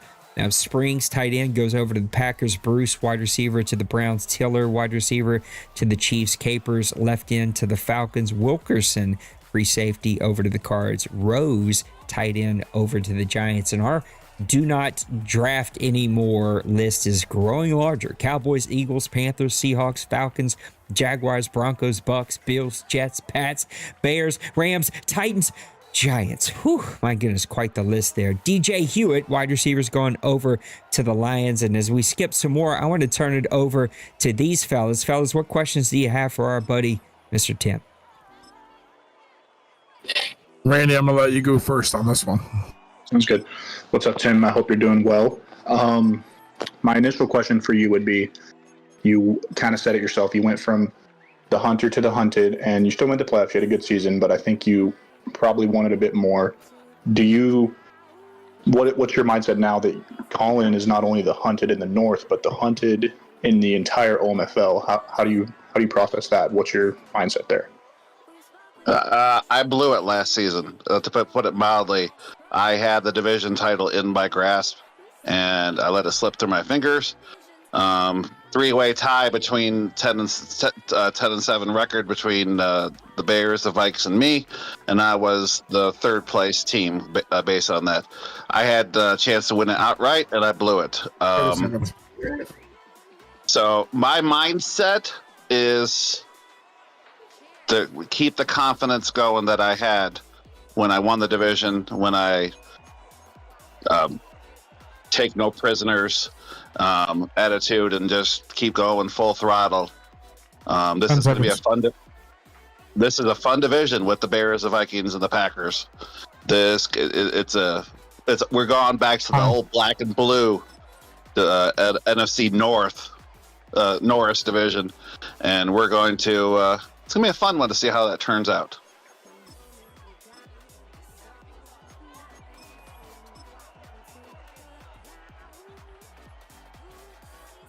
I can't be it for our guy Tim. We got to have more questions than that, huh? Yeah. No, I asked him. I was letting somebody else go, but I can fire up a couple more.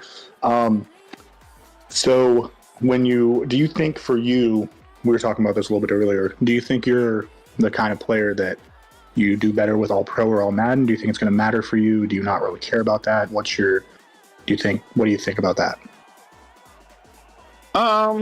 It was little things that I noticed a difference on all pro and all Madden. Plays that were open on all pro were not open on all Madden, and I had to get a little adjustment to that. But when it came down to it, it felt smooth. It felt realistic. Games were close. And a lot of the games were, if you look at it, there were one-score games that could have gone either way. Yeah. And that's ultimately what we want in the league. Amen, brother. I fully agree with you. That's it. Come on, guys. Big Hurt, what you got for our guy Tim? Don't hold back. Big Hurt. The most trash-talking division in all of the OMFL. I think, we've had our moments where we look forward to playing each other. I think just out of curiosity, with Colin being the defending champion, are you looking forward to playing him most, or are you looking forward to playing Priest or I most in division at the moment? First off, I want to shout out to Colin. Colin did an amazing run in the playoffs. He deserved everything, all the accolades and the pomp and circumstances he got. He did an outstanding job in the playoffs and deserved the win. But I play him week 1, and we're looking to make a statement on week 1. And we're coming to his house, and we don't care if it's ring night or banner night or all that pomp and circumstance. When that whistle goes, we're gonna pop him in the face. We're gonna bite kneecaps, as Dan Campbell would say. Big statement there. Must see Very big TV. statement. Might have to get Nate to send me a graphic. We can announce that game or something. But anyways, Yeah, that'd be great. the other thing I was going to ask is, I noticed you had mentioned, the contracts and a few things that you've got going on with your team this year. What is the one thing for this season now that you've made it past re-signing some of those guys? Do you see any big challenges coming up post-draft going into season 114 roster-wise that you need to basically settle up for, I guess the rest of this Madden cycle? Is there any big challenges, roadblocks, or anything like that you see coming up? Excellent question. I'm glad you asked it. I have something that Nate said. I was gift wrapped an awesome team by Trey when there. And I have a couple imports that he drafted that are going to go into the OMFL Hall of Fame. Like Bruce Ross, the linebacker, for example. Yeah. This will be his last cycle. The trick is not only to keep my guys, draft guys to replace the holes I have, but to think about the imports of next Madden. Like, for example, the last draft I drafted linebacker Michael Phillips. Phillips was drafted in the mindset that Ross is gone. Who's going to take the reins as the top linebacker imported? And that's the mold. Now, my plan this draft was to draft a CB, but at pick 19, my God, how many were gone off the board? Yeah. I had to go to plan D on everything and scrap all my plans, but we're going to make it work. We're going to find a way, as we always do. But yeah, it's very tricky to keep your core together, and also we're looking for imports so that the core keeps going in the next Madden. One more question, and let's get our buddy out of here. He's been with us for a whole round, and here soon it's going to be his pick again, so I want to give him a chance to think. What do we expect from the mighty Detroit Lions up in Motortown, USA for season 114?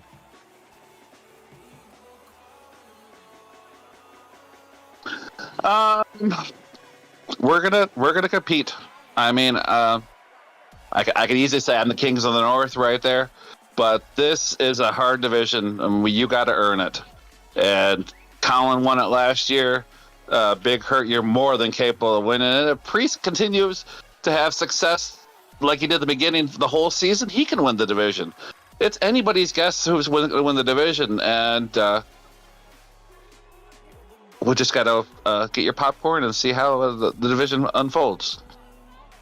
And Tim, I appreciate you making time to come and be with us, buddy. Good luck to your Lions. 10 seconds for you, Mr. Why am I drawing a blank on your name? Kansas City. I was trying to think of the basketball player. He goes by him too. Tim, I appreciate you, buddy. Always keeping an eye out for your content. I appreciate you doing that. Can't wait to see what your Lions do, bud. Good luck in season 114.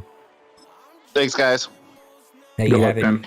Mr. Tim of the Detroit Lions. Up next is his good buddy, Mr. Nicesonger of the Jags. And boy, we got some bones to pick with that fella drafting with the evil D-Money. How dare you do that? Mr. Nicesonger of the Jacksonville Jaguars. I hope you're with us. If you are, go ahead and unmute. Welcome to the show, man. And tell me, what did you think about your Jaguars for season 113? I think that Justin Fields has some major fumbling issues. Got on a run, beat Denbrew and Bill back-to-back weeks, and then I think I had like 6 fumbles on sacks with Justin Fields, and it kind of derailed over the next few weeks, and then it kind of derailed the momentum I had built beating those two guys. Luca, that was it, James. I don't know why. I just couldn't think of that at all. Well, Nicesonger, I know my buddy here is going to be coming up with a pick. Bronco Man went on mute. He's cooking supper. Everybody's busy. We're getting it done. The real life does not stop just because the OMFL is trucking along. Let's talk about your offseason. What were some of the main things that you wanted to accomplish as you went into re-signs and free agency? Well, I knew I needed to beef up my defensive line. I was getting gashed in the running game bad. Also, my secondary was getting kind of slow with Lattimore getting older in age. He was starting to slow down. The regression was hitting him hard. He went from a 90 speed this offseason to an 84 speed. I couldn't trust him on the outside anymore, so I had to get rid of him. The biggest need for me was corner, and I had some people picked out. Got told that I was going to be brought in to do some training for coordinator stuff at work early, so I had to pivot from what I was originally going to do to get the guys I needed, which is where the trade with D-Money came in, because I needed a running back that had some speed, needed a cornerback with some speed. You got that huge receiver that Bronco Man's got, and then you got Brandon DeMarco. I needed that speed on the outside, and now from the trades with you, Nate, and D-Money, I have cornerbacks at 94, 95 speed, above 6 foot tall to try to guard those guys. Well, welcome to regression on the one you got from D-Money. If he even plays for you at that injury rating, you really took it on the chin with that trade. I don't think you checked that guy out as much as maybe you should have. I'm going to go ahead and turn this over to my buddies here and let them ask you a few questions. Mr. Nicesonger, the other Randy, whatever you want to call it. 9 seconds. Hope you're doing well. It's been fun chatting with you, getting to talk about both of our teams. What do you think for you is like, if this clicks, I'm going to be a danger this season? Like, where for you is that switch or that area of your team where if it doesn't need to do, you're going to be one to watch out for? I would say it's my running game. If I can get my running game moving and going, I feel that I can compete with anybody. When I won those couple games against Denbrew and Bill, I had over 100 yards rushing, opened up the play action pass, which worked out really good because I didn't have like a 99 burst guy. But it's definitely my running game, and that's why I went out and I needed a speed back. I have Harris, who's great if you're just trying to pound 3-4 yards out up the middle, but every once in a while you need somebody who can bust it out and take it to the house. I just didn't have that speed to do so. Definitely. Hurt, I'm going to turn it over to you. I'm going to make my pick. Nicesonger, how's it going, my friend?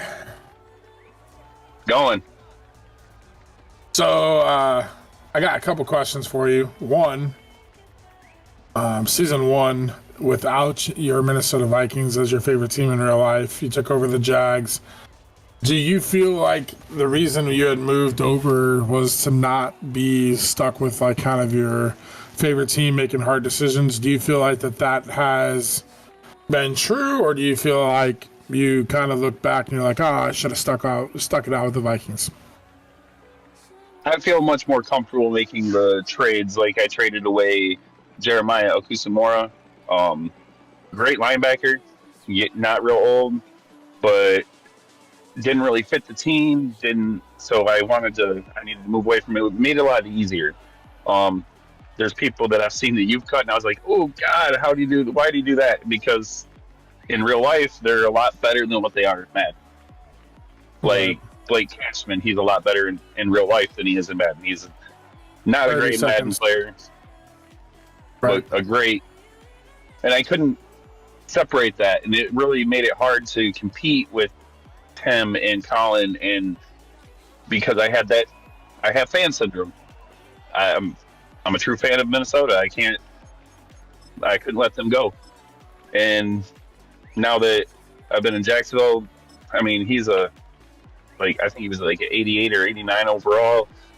Great player, but just didn't fit what I was trying to do. and so I moved him. Moved Devin Lloyd into the middle linebacker spot. Went to a true 3-4. Was able to move Tavon Walker out to the outside linebacker, so that I have that true 3-4 defense to run. Beefed up the defensive line. Actually took some advice you gave me and moved pieces around that so that now I have some beef on that down 3. I think all the teams, or every owner, I should say, in any Madden or in real life, you go into an offseason, you have a plan, you try and execute that plan. Give me your personal grade. Do you feel like you executed that and you like gave yourself, an A grade? Hey, I'm passed. I nailed it. I did what I needed to do, but really missed on a few things, or it was a complete just epic fail. I missed, and I wish I would have hit on a few other free agents, or, give me kind of your feedback on this offseason. I would say it's about a B-. I had my eyes on Forbes, the running back. I was going to try to draft him at the top of the second round. He went in the first round. I was going to draft a corner in the first round. But with having to be into work a few hours early to learn coordinator stuff, I was not sure that I was going to be able to make picks, which with the pause draft starting when it did, I would have been able to. I'd have been able to make my pick at 5, but it is what it is. Hindsight's 20/20. I feel kind of confident with what I've got. I do still have Harris, so if Scarborough gets hurt, it's not going to be a big deal. And so I'd say like a B-. Okay. My last question to wrap it up is, you open up the season on the road against the Cardinals, and then, looking at your schedule here, got some games that I'm interested to see, but we also noticed you and I are up in preseason week 1, so if you're interested in playing that game, let me know. But just give me your overall thoughts on the season, what you expect, and kind of an early projection and how you feel like this season's going to pan out for you. I think we're going to be hanging the AFC South championship banner in the ball. All right. Mr. Bronco Man, any other questions for our guy Nicelonger before I get to my last one? Yeah, so I was going to mention that you've told me a couple times in DMs, you said it either on Nate's stream or on my stream, I can't remember, but you've been adamant that that's what you're going to do is win that title. What you said, that running game, what do you think is going to be the key for you in terms of getting that done? Is that defense playing stellar? Is that winning the close games? What does that look like for you? Winning close. It's a combination of 3 things. You got old school football. Need that running game to kick. Need the defense to be able to stop people. Those 2 things, and then keeping games close. Especially with you and Roger and Kobe. Wow, I was drawing a blank on his name. But especially with you guys, like from playing each other twice a year, the game plans change. So it's not only do I need to have my defense and my running game playing good, I have to have my mind in that. That you guys aren't going to play the same way each time, and that hurt me with Kobe. When I played him the first game, I kept that close. I played my butt off. It was a real tight game. And then the second game, I got blown out because I was thinking, he's going to play the same way, and I didn't adjust that. And this season, I'm going into it with a different mindset where I know you guys are going to be changing things up, and I'm ready for it. And I feel that with the additions I made on my secondary and in my running back room, that I should be able to slow you guys down enough to be able to keep the games close, and fourth quarter will win the game. 30 seconds. I wish you all the luck in the world on that. I look forward to our matchups. I know I briefly looked at my schedule. I got the first place schedule, so that's my own fault for doing that. But we don't play till after the bye week, for me at least. So it'll be it'll be a minute before we get to see our new teams. But I wish you all the luck in the world. You too, man. Nice, Songer. Before you get out of here, I got another question for you. First, I'd say Kobe is not the name I want to not draw a blank on. That's a guy that will use that for bulletin board material. Nice, Songer. What do we expect from your Jaguars? You've already said you're winning the AFC. Tell me some other facts that we are going to see from the Jaguars in season 114. Scarborough to lead the NFL in rushing yards. What's this NFL you speak of? I don't know what this is. You mean the OMFL? No, I got you. Watching my ticker for free agency still. There you heard it. Nice, Songer, man. I'm pulling for you, bud. Good luck with Taylor over there and these other guys that you have pulled away from. If D-Money wins the championship, just go ahead and let that be your 2-week notice, and we will fulfill your team with somebody else. I appreciate you, man. Good luck in season 114. Thanks. You guys have good luck to you guys, too. There you have it, Mrs. Nice Songer. One of the nicest dudes. Like, I've come to really appreciate and like him a lot. Yeah, just a good human. I think everybody here's a good human.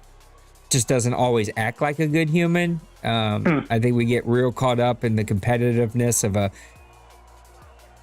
of basically adult play dolls, and we just sort of get lost in the sauce sometimes. So, but this guy is just always humble, always sweet and kind.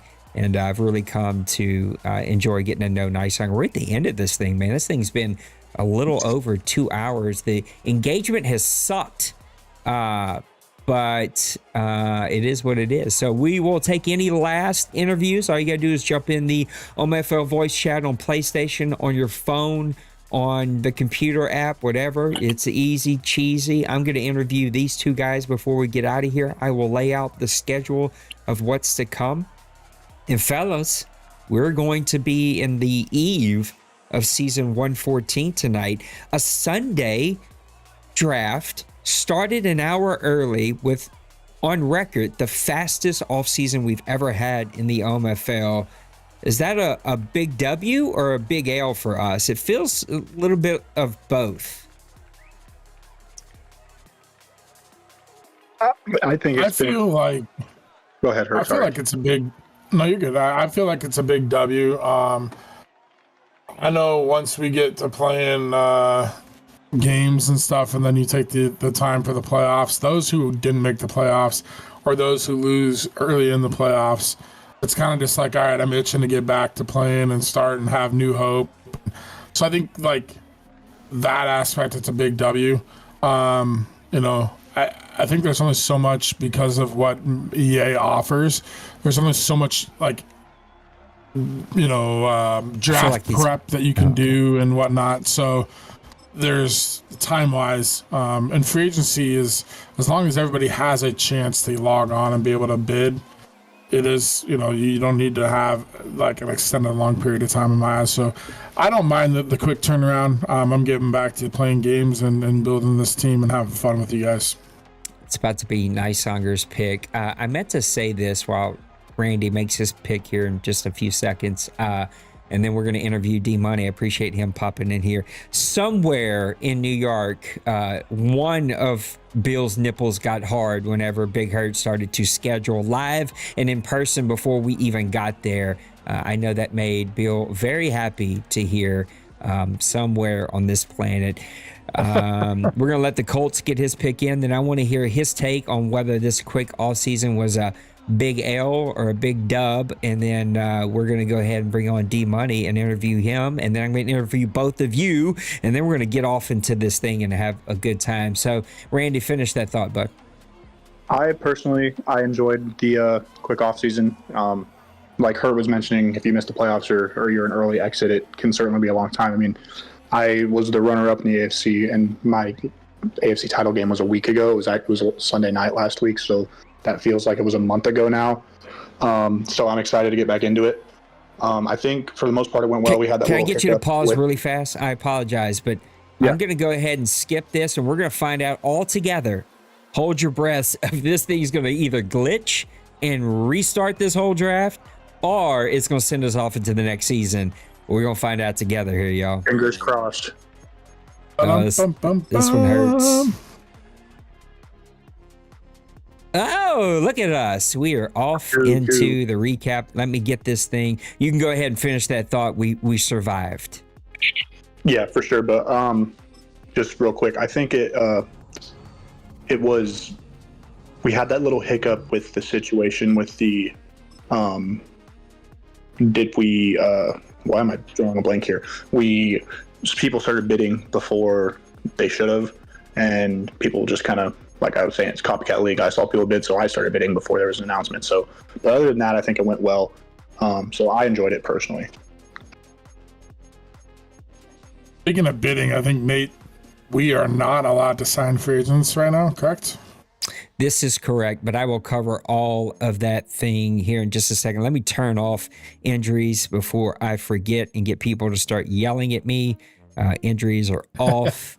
Progressive fatigue is off. Everything is off. We are good. Let's bring in the man, the myth, the legend, Mr. D Money himself, a guy that owns a majority of the championships here in the 26-year history of the OMFL, owner of the 49ers, and a brand new, beautiful baby boy. D Money, welcome to the show, and tell me, what did you think about your team in season 113? What's up, guys?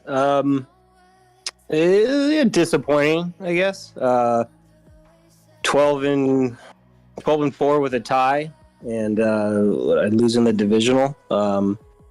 So, I mean, overall, it was all right, but would have liked to at least try to make it to the conference championship. What was the plan as you moved into re-signs and free agency? What was sort of the plan for your team? You've gathered a lot of assets. We've seen you move some of those assets. What was the vision behind this early stage of the offseason? Just to get like some solid backups. Starter wise, I'm pretty set everywhere. I would have liked to bolster the old line a little bit. So when Nysonger sent me that trade offer, there was zero haggling. I hadn't scouted yet, but the top 5 pick, there's always going to be, a couple really good wide receivers or O-line or, something. And we make the deal. I scout later, and is really weak. So that was a little disappointing, but like I think Maniac said, D tackle and corner were really strong. And when in doubt, I'm going to draft a corner, because if I don't use them, I'll build them up, and you're never going to be hard pressed finding someone who wants to trade for one. So, fellas, what questions do you have for the man, the myth, the legend, D Money? I'm going to jump on this just because it's something you just said. You're going to build them up and then trade them. How do you continue to build 6, 7, 8 cornerbacks in a roster? I can't even play that many. I mean, I do it throughout the cycle. So I've got like my top, maybe I guess 3 or 4 guys. I always import, at least 2. So pretty set there. And then my first couple drafts, I'll take them. You do the focus training and all that, and the incentives, I pour a lot of those into corners. And then, like I said, start using them, or like I dealt from my stable of corners with Nysonger.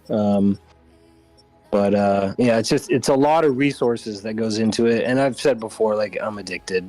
So that's never going to change.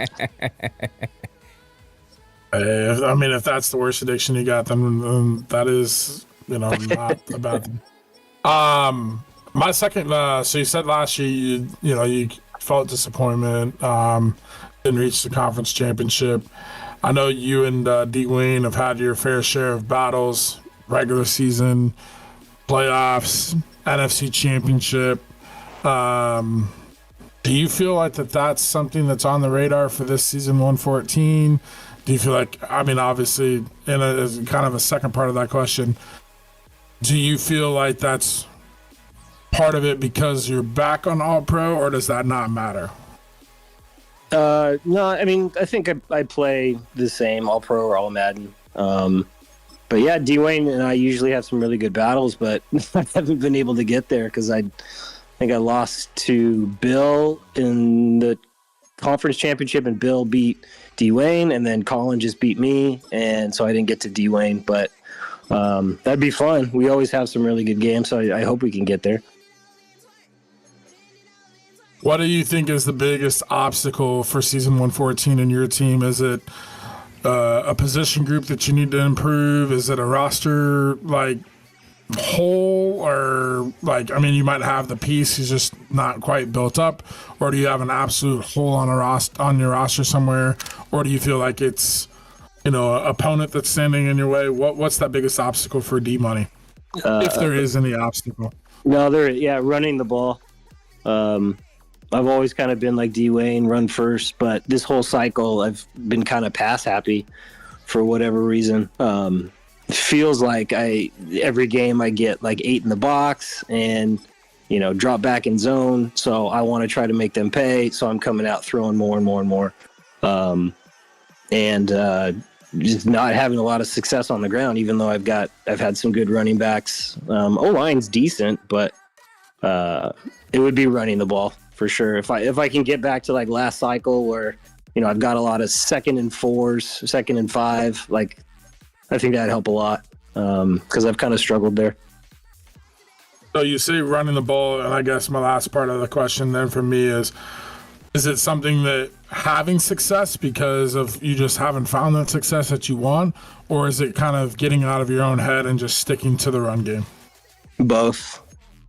I've tried to stick to it, and it just seems like I get stymied a lot. So I don't know. I remember last cycle you had Pacheco, and it was like just mind blowing the numbers that you were putting up with him at one point in time. I was like, and then you had the second running back was a Jordan Mason, or I don't know, somebody you had, and I was like, holy smokes, he's got 2 running backs that are producing the value of most 3 running backs on any other team, but if that's even possible. But yeah, I wish you'd been the best, man. I think you and I were talking in the DM at one point, and I have a lot of respect for you and your game. I hope that you are able to engage. I know how hard that is with a newborn and a child. You heard my kid in the background screaming because he got knocked over by the dog.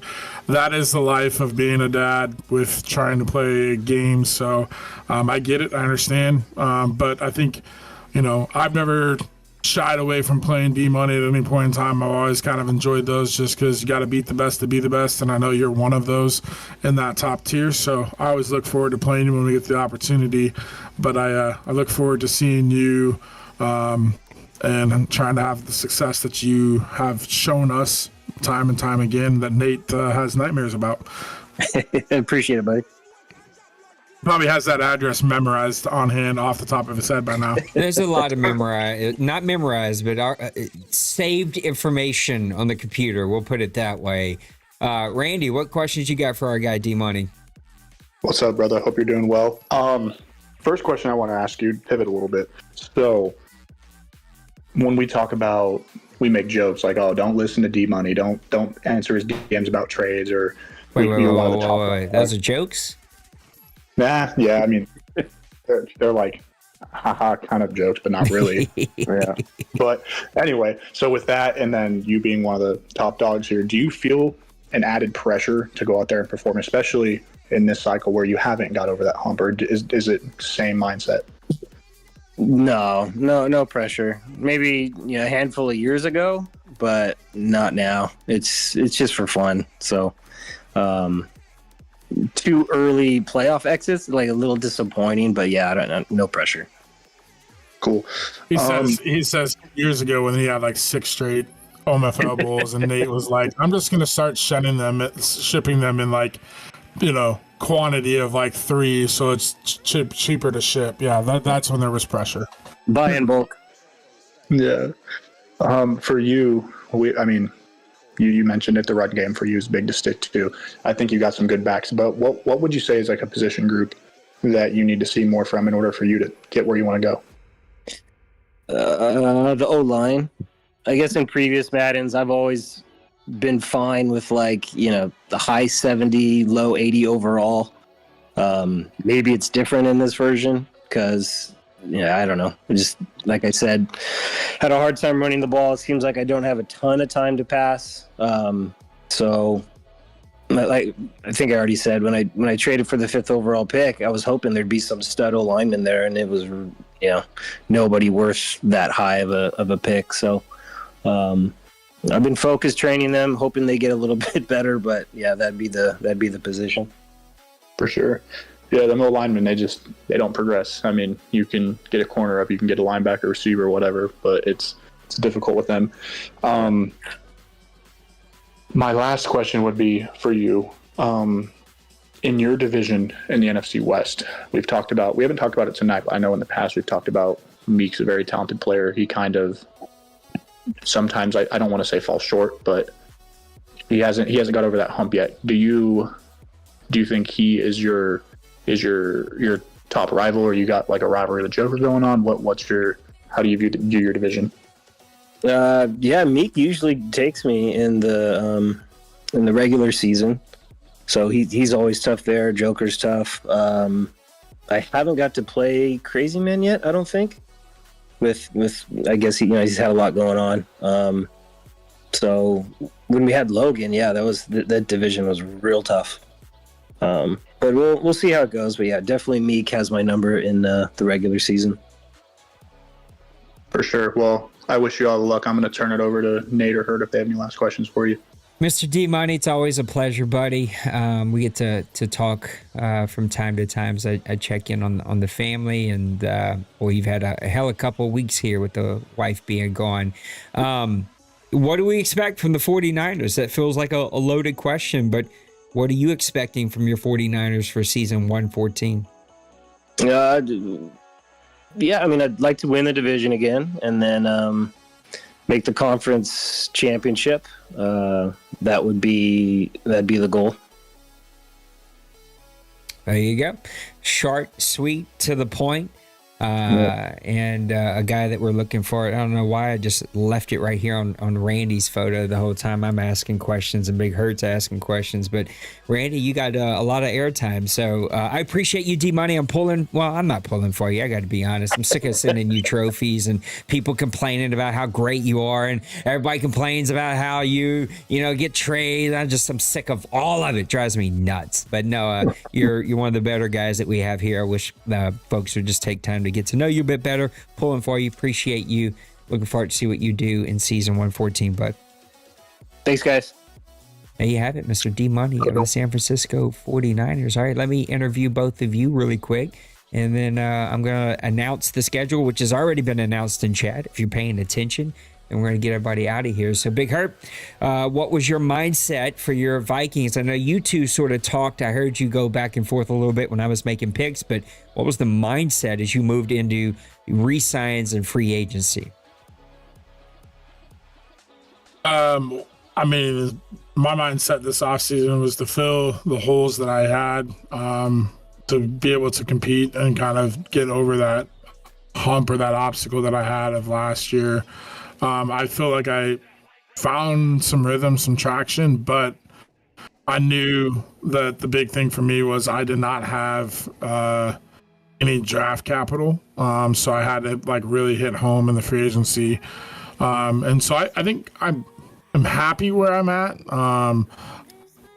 especially with the way the draft, the depth or the talent of the draft. I don't feel like I would have maybe benefited. It's always nice and fun to draft. This draft was probably a little, I enjoyed the show and everything, but I didn't really have much to draft. So it was kind of just drafting depth positions and not really anything else. But free agency, I felt like I did well. I got a couple guys that I really wanted. I missed on one, but it would have been a huge paycheck for Chris Olave.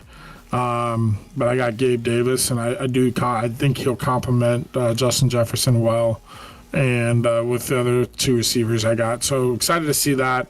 But really just hoping that I can have the same type of success and be a little more consistent, not have such a slow start for this season. What about you, Mr. Randy? What was your mindset going into re-signs and free agency? I'd say the only part of the offseason that I'm happy with for the Colts was my re-signs. I got the guys back that I wanted to get back.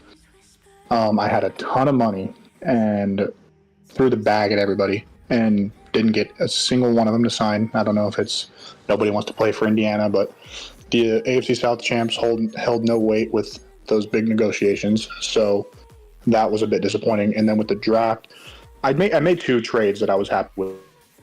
Alton Kincaid, we talked about earlier, me and her did from the Bills. And then I also got a corner and a running back from the Packers.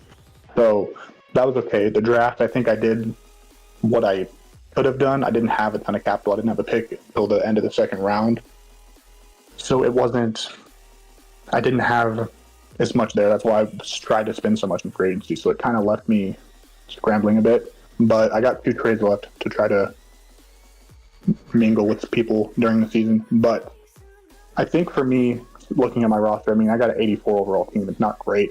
I don't exactly know how I went on the run I went on last year, but we're going to do our best to do it again. And I got a good core of players, but there's some position groups that are like, I'm starting low 70 overall guys.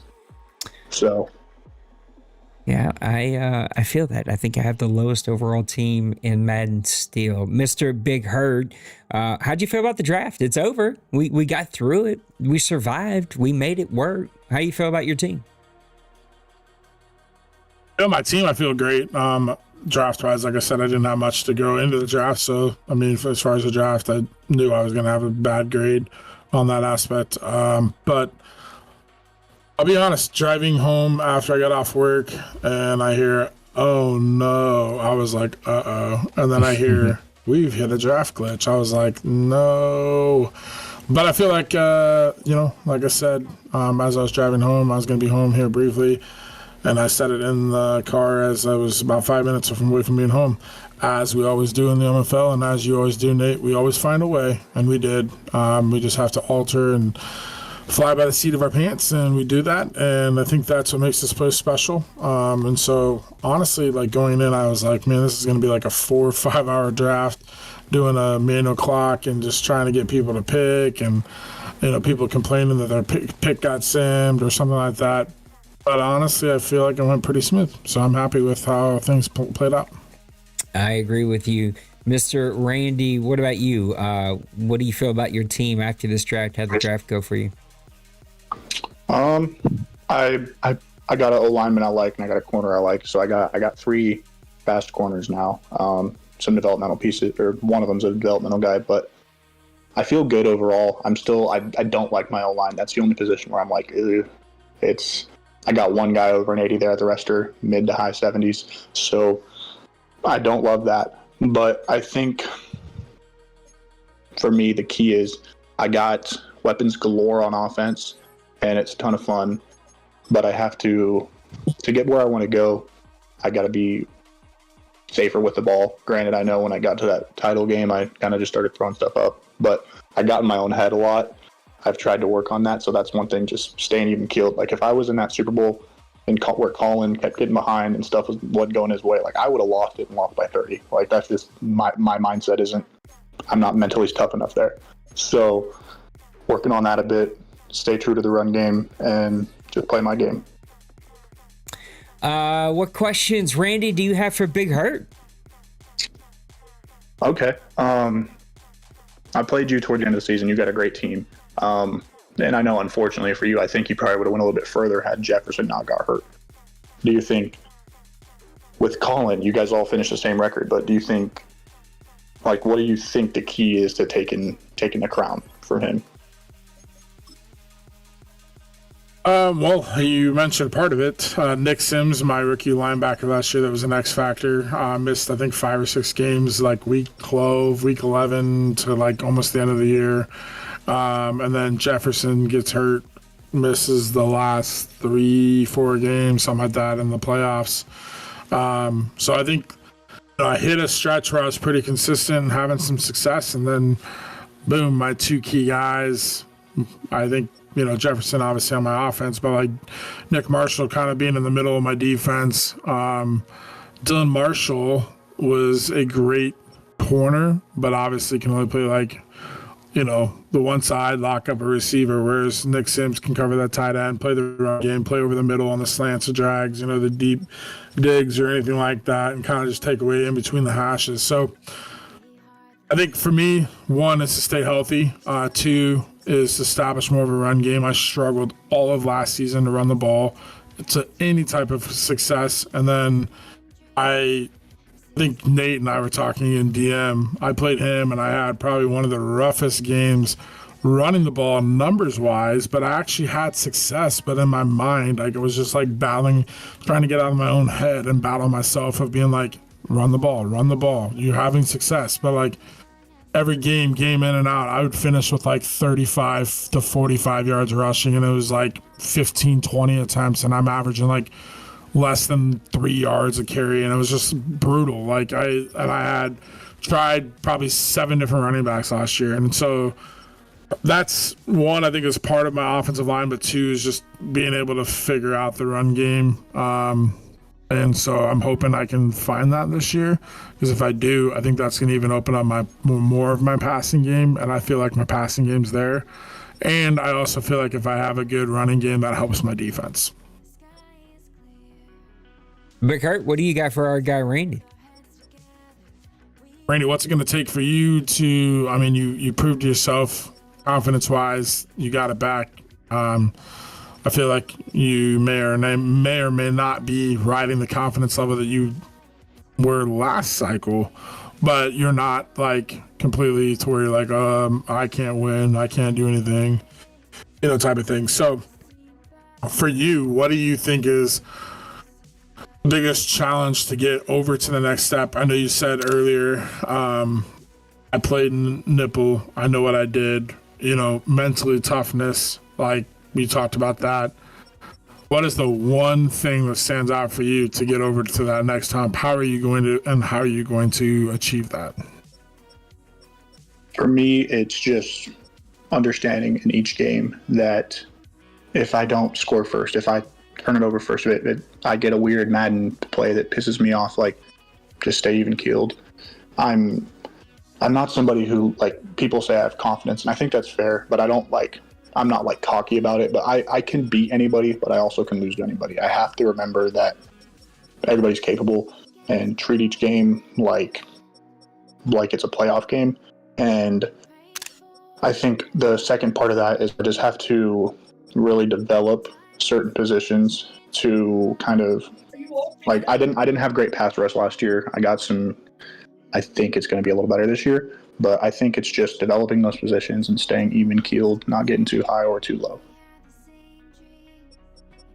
Well, fellas, I think. Oh, go ahead. I was saying, I think it's Nate's turn. We got to. Well, let me wrap it up with both of you first. What do we expect from the Vikings in season 114? Man, that's tough. I would love, just based off of my confidence. And I could be 3-13 and still playing confidence, but at the same time, like, it's a different sense of confidence. I think we've talked on these shows plenty of times about, like, I'm not a type of guy that's just going to throw the game. I'm out to win every single game, whether I'm 0-16 or 16-0. And so, for me, I feel confident enough. I've got the roster, maybe not the roster on a paper that stands out as an 88 or 89 or 90 overall like the Lions or like the Bears, but I feel like I got enough playmakers and enough weapons and tools that I can use to my strengths and my ability to compete, whether that's a wild card or a division championship. I think I'm going to be in the picture. I think I'm going to play, and I think I have the ability to be a playoff team. I just need to, kind of like what Randy was just saying, is I got to remember each game it's not like a rinse and repeat type of thing, or every game's going to be the same. There's going to be uphill battles, adversity that we have to overcome. And I just got to remember, like, you know, don't let that snowball turn into an avalanche for me, because when that happens, that's where things just go really ugly for me. But if I can just play in the moment and battle that adversity and keep myself in the game, I feel like I can win enough of those close games to be able to at least be a playoff wildcard team, and then, like last season, be in the picture to compete for the division at least. Randy, what about you? What do we expect from the Colts? What a run that you went on last season. Both of you really turned things around last season. The Vikings just kind of barely falling short, but what do we expect to see from your Colts? I think what Hurd said about his roster is very similar. I don't have the high overall roster. It's probably bottom 10, but I have my core players, the players that I turn to, are very good, and I think if I play smart, I can go anywhere I want to go. I was talking to Kobe after the season, and I think we both kind of have the same mindset of it doesn't really matter how we get there. Whether I go 17-0 or I'm 8-9 and get the last wild card spot. I mean, it's the same level. As long as I'm in there, I'm in there. That's the goal, make the playoffs no matter what. It's going to be tough. My schedule is ridiculous, but I knew that was coming, and I'm ready for it. I'm excited. I don't know if that's the right word. I'm curious to see how all pros going to play without abilities. So I'll have to adjust to that and just play my game and make the playoffs one way or the other. That's the goal. Well, fellas, the guy is going to talk about his Vikings for 2 hours. Poor Cincy, man. He gives you such a hard time, Mr. Big Hurt. Yeah, I guess I'll take y'all's questions. I'll talk about the schedule, and then we'll get on out of here.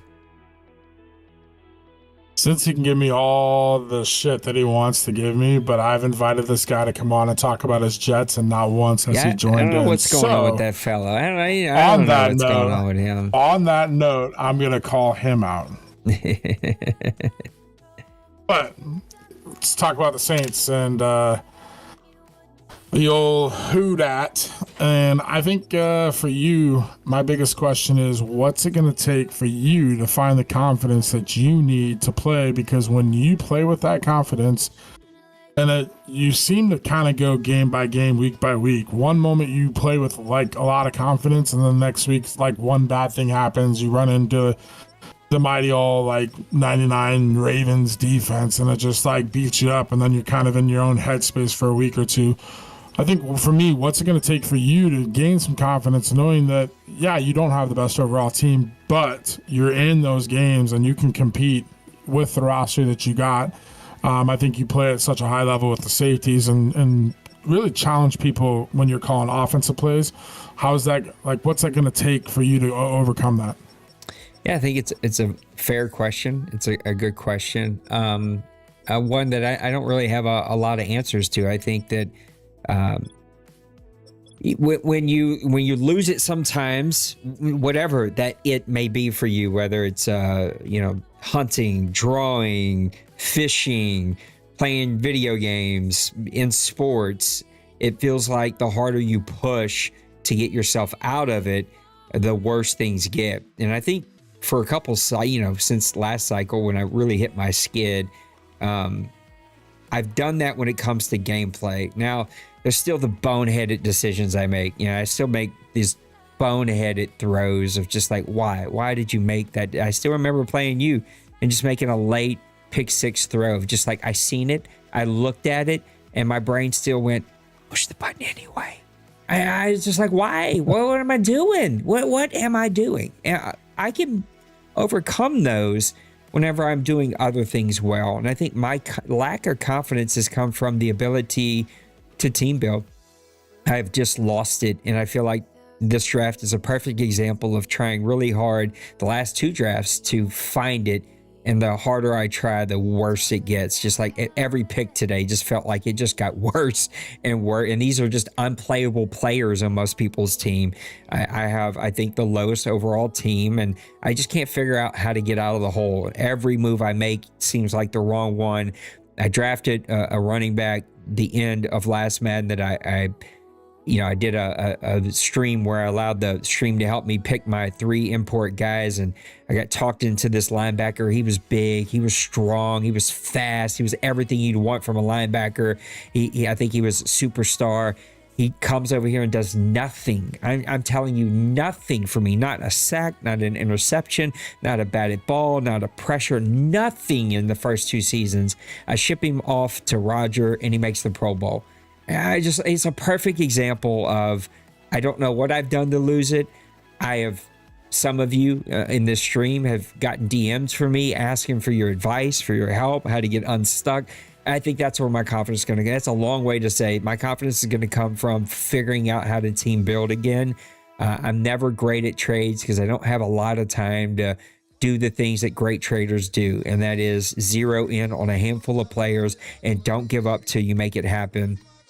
I had a deal last night with the Titans, figured out 2 picks, a second and a third, both high picks in the second and third for an X Factor linebacker. And I talked myself out of it because I didn't want to do 2 for 1. I didn't want to, the unknown of the draft. Like, what if you popped on one of the draft picks and now you've got an expensive player with an ability that you can't use because there are no abilities, who's got a little bit lower speed, and when you looked at his stats from the Houston, did nothing for Houston. So it's just like, I talked myself out of deals. I talked myself into the wrong deals, and I got to figure out team building. I think once I figure out the team building, I'll be able to have the confidence. My gameplay comes down to 2 things. It's my offensive and defensive lines. Am I able to get the pressure? When I won late last season, I got lots of pressure. I know I'm way over talking this, but when I won last season late, I got pressure and I started protecting the quarterback. When I wasn't protecting the quarterback and not getting pressure, I lost all those games. They were close, but I lost them. So it's hard enough to compete in this league. It's even harder when you're competing with a 10 overall less team and then making boneheaded choices like I do sometimes. I think for me, what I'll just kind of piggyback off of what you just said, though, I think just as a simple 1-line piece of advice, yes, you are playing with a lower rated team, but you got to find the small battles and the small wins and build on that, because that's what's going to build those stepping stones to success. I think also, when you are trying to find linebackers that are low rated or maybe average rated to have the success, whereas Roger plays in a division that's maybe not as it's more of a pass happy whereas you've got Bird, who's such a strong play caller. Fleury's got a really good team. Kevin's an air it out pass guy. So linebacker to me is unless he's really eating up the run game against Bird, but Bird's such a dominant runner and also strong play caller, it's hard for those guys to stand out. Whereas if you have strong high rated linebackers, they're going to make those plays, and then you use a lower rated safety because you're so good at using the safety. That'd be my only piece of advice for you. But it also just kind of taking the small wins for what they come. You're going to make mistakes. Every single person makes mistakes. You just heard D Money say that he makes mistakes, and we know that D Wayne is admitted to making mistakes. Even the King of the Kings have made mistakes, but that's just part of it, and it's who can overcome him. Randy made a point of, if that would have happened to me, what happened to Colin, I would have been down by 30. That's honestly God's honest truth about how I am. I just let that snowball turn into an avalanche. And if I can minimize that, that's the biggest thing for a lot of teams. Randy, did we put you asleep?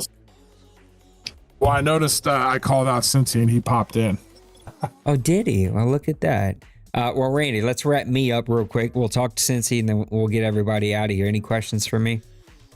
So I would say I agree with pretty much everything Hurt said.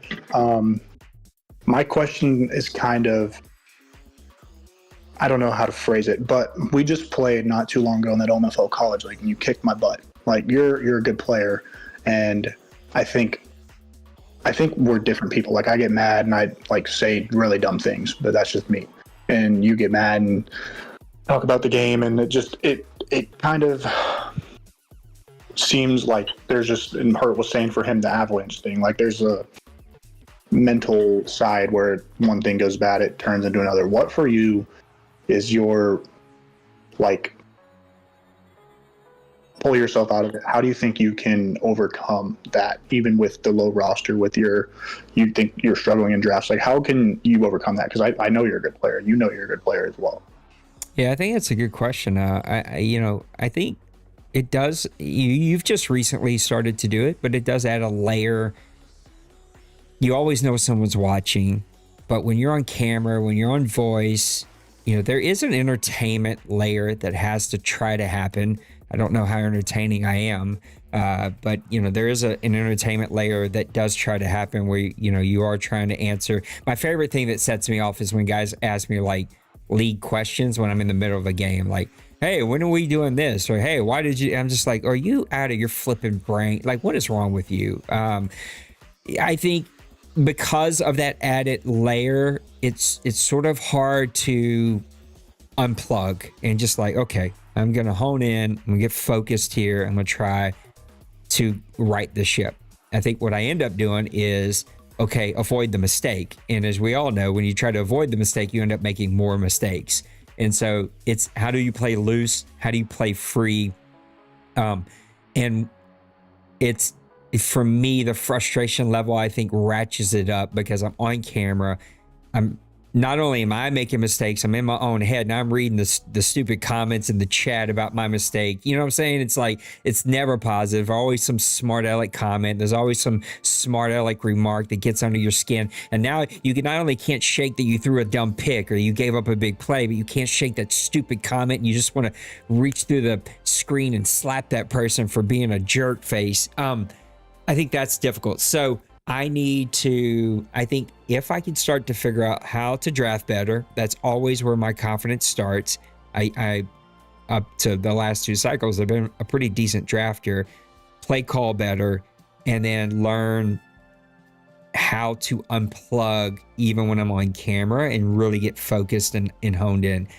The few games where I beat D Money and D Wayne, if you'll go back and see those games, I wasn't on camera. And it's because it was just me in my room, able to sort of self-talk. Like, it's another thing you can't do when you're on camera. You sound like an idiot. So it's like, how do I hone in even though I'm on camera and make it happen? And that can be a bit of a challenge. And I also think, like all of you, like all of us, I got to get some wins under my belt that matter. Like, beat some big-time teams, win those close games. I had a ton of close games. I got blown out by the Falcons. I got blown out by the Ravens, but all the other games were either really, really close or relatively close. Like, got away from me late in those games. So I got to sort of figure that part out. For sure. I think that's a good answer. I'll ask you one more and then I'll be done. So you kind of touched on it, the close games. You did get pretty hot towards the end of the season. And I know you didn't have the wins to really back it up, but like, you were in all those games. For you mentioned, staying level-headed, finding a way to unplug or not let the comments bother you. But from a gameplay perspective, what is it that you think can take you from competing to or staying close, but to competing and winning those games? I go back to the offense and defensive line. If I understood the answer correctly, I have to be able to establish the run. The run went away from me last season. 2 seasons ago, I found some run with the rookie running back. Completely went away from me last year. I had to rebuild that offensive line. That's just like version 2 of them. I still don't know if they're quite there yet. I have to establish the run, and I got to find the fluidity of play calling. When I watch Big Hurt, like, it's easy to call the guys out, but a lot of the guys who win well here and win consistently here, even if they're not winning championships, there's a fluidity to their play calling, a fluidity to their mindset, a fluidity to boom, boom, boom, boom, boom, how to do what you need to do.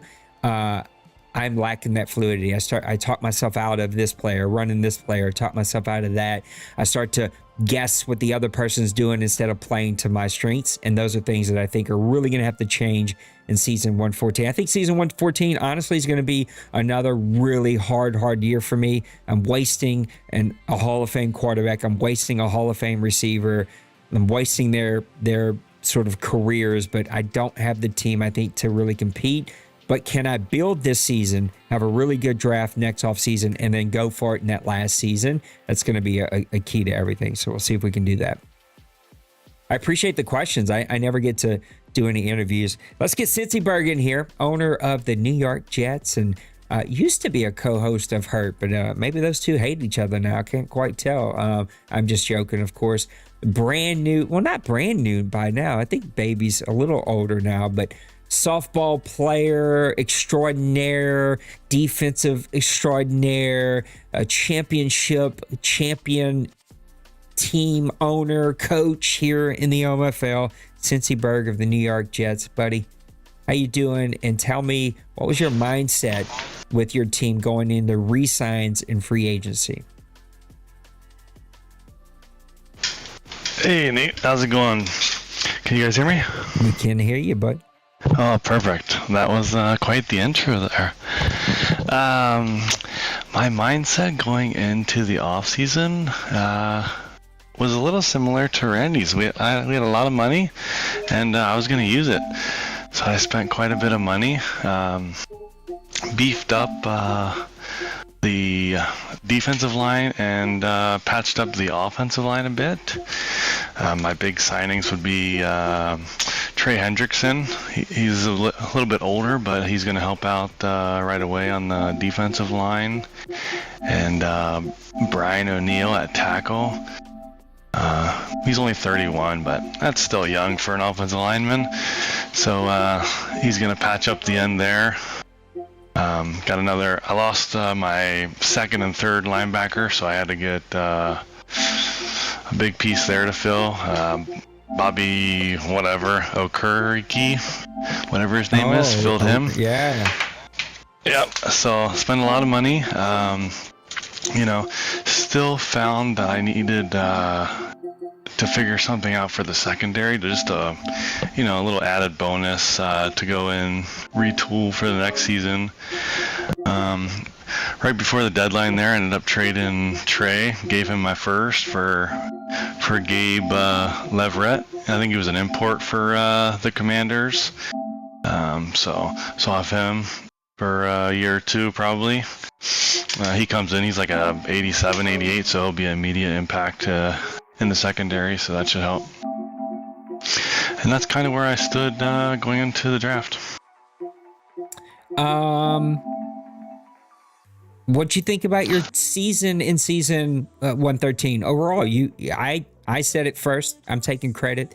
I thought you built one of the most athletic, fast, playmaking defenses that I had ever seen in season 112. So I knew 113 would be great for you, and you did turn things around pretty quickly. What'd you think about your season?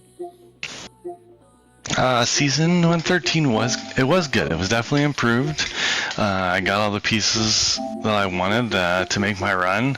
Unfortunately, fell short, and at that point, with all the pieces there, my goal is to make it to the Super Bowl. So if I don't make it to the Super Bowl, it's a bad season. So I didn't, it was devastating losing to the Ravens, but it is what it is. Go for next season, shoot for the moon, and that's the goal, Super Bowl. Guys, what questions y'all got for our buddy Cincy Berg? Randy, I'm going to let you go first so I can end on this short and sweet with him. That's a good one. What's up, bro? How you doing? Good. I think we both, they were not like the scores weren't the same, but our games against Nipples were kind of similar, and we were right there, and then we kind of threw some interceptions and let it get away from us. For you, what's that piece to your team? What's that piece to your mindset that gets you over that hump or helps you get where you want to go?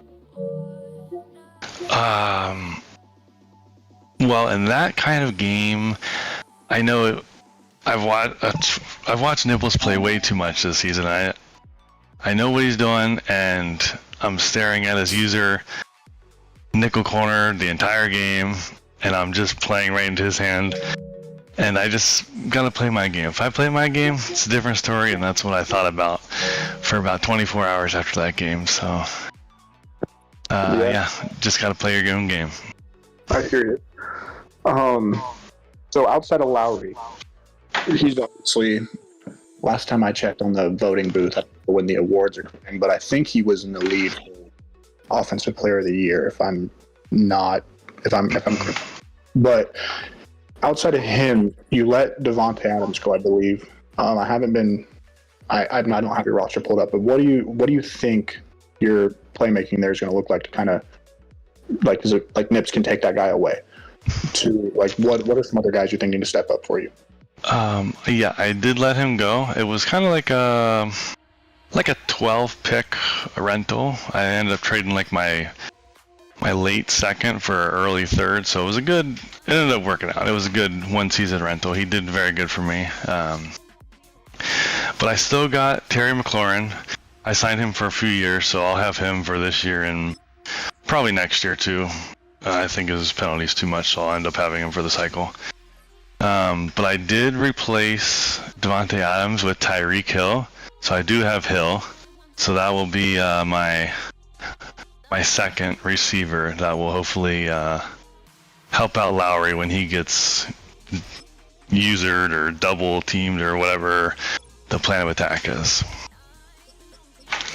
Talking about Tyreek Hill, when I was in free agency, I saw he had like the 89 speed. Did you use like a regression on him, or you just keep the way he was? No, he's good. He's still got the acceleration, the agility, and the 97 change of direction. Okay. I don't need the 99 speeds. My fastest guy. I have one guy over 91 speed, so speed doesn't matter to me in that spot. I need the other things. I gotcha. Well, Hurt or Nate, if you got anything for him, I'll let you take the floor. I'm gonna let Hurt go before I get my last one in. Cincy. I know you give me a hard time about talking, being long-winded about. Oh, you can do it. You can do it. You're good, brother. But no, I'm intrigued with the Jets and what you got going on over there. Tyreek Hill is a big ad. I think he'll be. Trying to remember the Saints receiver that Nate let walk when you were the Colts and you picked up Mike Thomas. And you put up like an incredible season with Mike Thomas. I know that that's something you can do with a guy like a Tyreek Hill or a McLaurin. You don't have to have the fastest guy. And so I'm very intrigued to see what you can do with this receiver core that you got. But if you had one position area group, what is the one thing that you feel like that you maybe wanted to improve that you didn't, or that you like didn't get a chance and it's still, or that you want to improve still? I guess is what I'm trying to get at.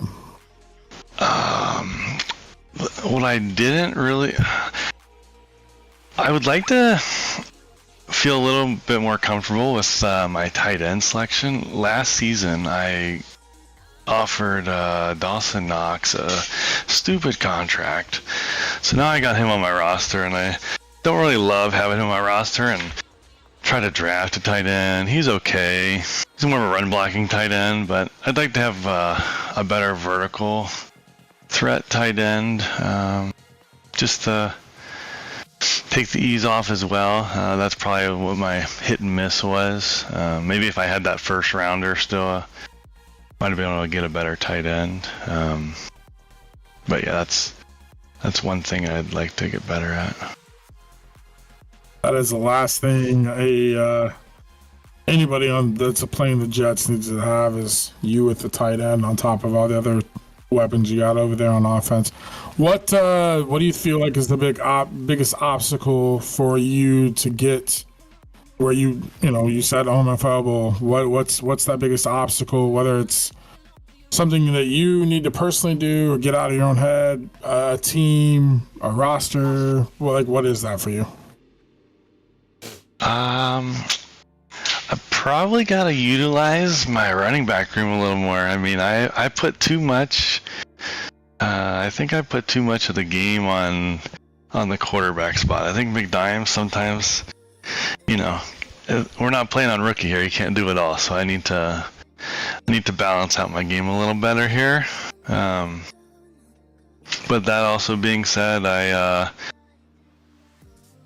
I loaded up a little bit on the defensive line. I need to get a little better with defensive line play as far as maybe being more consistent, stopping the run, or just getting more pressure. Like, I'll get pressure, but I don't get to touch the quarterback. We barely get a hand on them. So, maybe that's the key there. We got like 3. I don't know. I picked up Cameron Hayward, Khalil Mack, and Trey Hendrickson. I picked up like 3 30-year-olds, but hey, they're all right. I got veteran presence now, so we'll see. I think for me, I'll just end it on this. It's not really more of a question. It's more of a statement. I think you're missing a kind of a, as Nate would say, a sexy skill set name, whatever you want to call it, but you're missing the name to go along with the McDimes name for the quarterback. You need to have like a receiver. That way Nate could just really love that combo you got with McDimes and the receiver. You got to find a good name for a rookie receiver for Let's you. find you a McNuggets. I think we're good. We'll find you a McNuggets. I think that'll go in perfectly with There you go. McDimes. Cincyberg, I love that you and Hurt make content. I know you both have not had a lot of time to make a ton of content, but I think you guys play off each other really well. I also enjoy watching your games sometimes. So I'm like, is he asleep? I can't tell if he's asleep or not. What are we expecting from the Jets? You've talked about trying to get to the bowl. I can't tell if you're excited or depressed about this team. I don't know what you are. So what are we expecting from your team in season 114?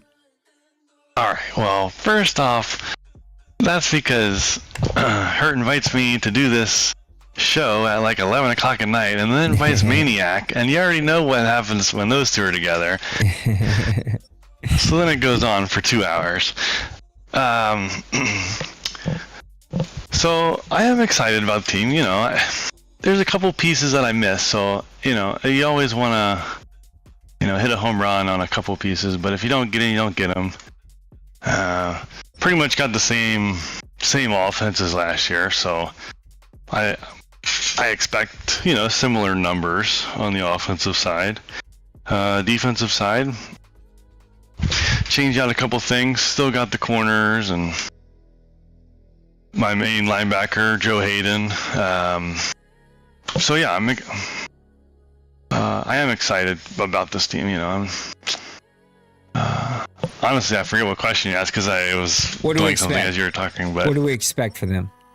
What do we expect? Well, we're going to expect a tough division, that's for sure. It's going to be much tougher this year, I think. I think all 4 teams can definitely make a run to win a division.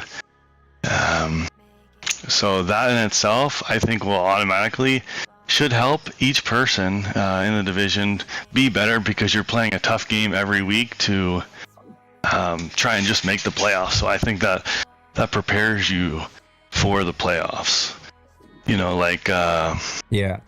Any team that makes a good run, if they have a tough division, I think it just prepares them.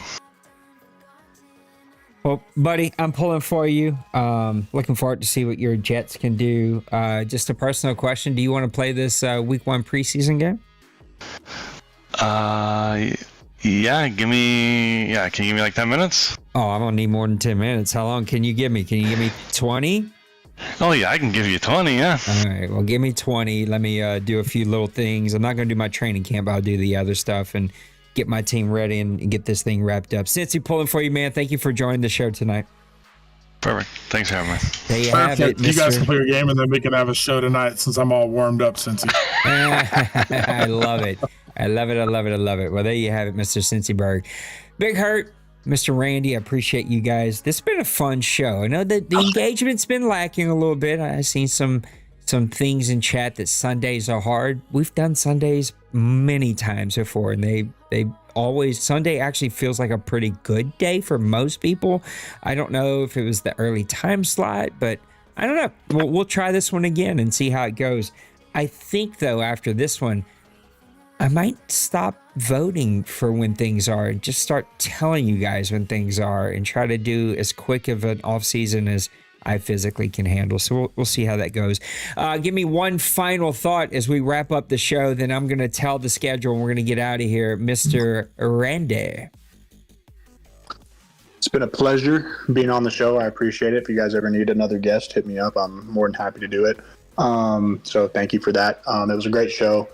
I'm happy to be here, and I'm really glad everybody was on top of their stuff and we were able to go through the off season as quick as possible. I know the divisional round, the championship round, and the Super Bowl kind of were dragged out a little bit. So it was good that we kind of made up some ground there with that quick off season, but stay on top of it. Let's have a good season. Let's stay engaged and let's stay positive and not get so into the weeds of all madness, all pro that. Like, let's just play the game. We're all enduring the same suck at the end of the day. I mean, whether it's all pro or all Madden, it's the same for everybody. So I think just stay positive and remember why we're really here. So that'd be my final thought.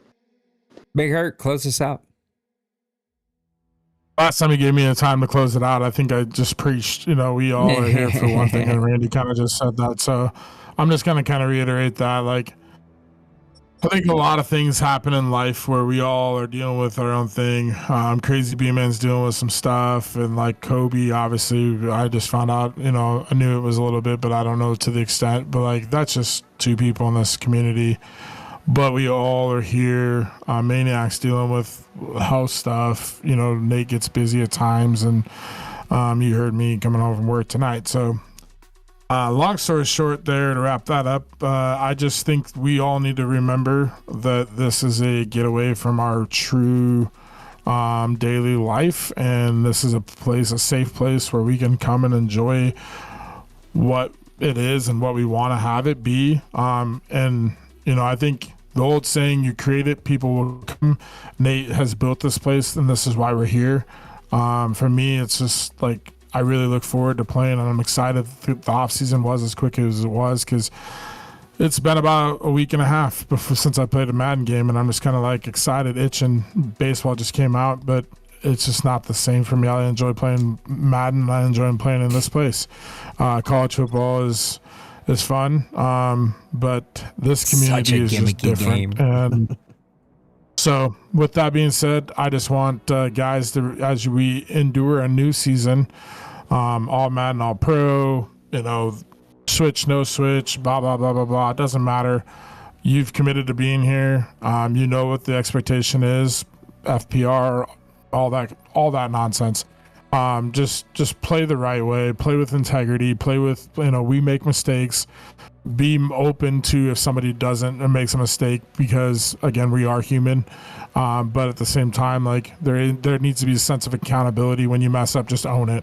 And so with that being said, season 114's here. I'm excited, and I'm hoping to have another fun season and compete for the NFC title and get into a playoffs. Yeah, it's going to be a fun season. I think this is it's like just like real life NFL. It is where eternal optimism reigns. We're fresh. We're all 0-0. Looking forward to getting going, and we're going to do just that. I appreciate you guys both being here. We all sacrifice. I know that, especially lately, a lot of people have patted me on the back. I've always been told comments are like cologne. They smell really good on the outside, but don't drink it. And so I try not to drink any of that stuff, and it never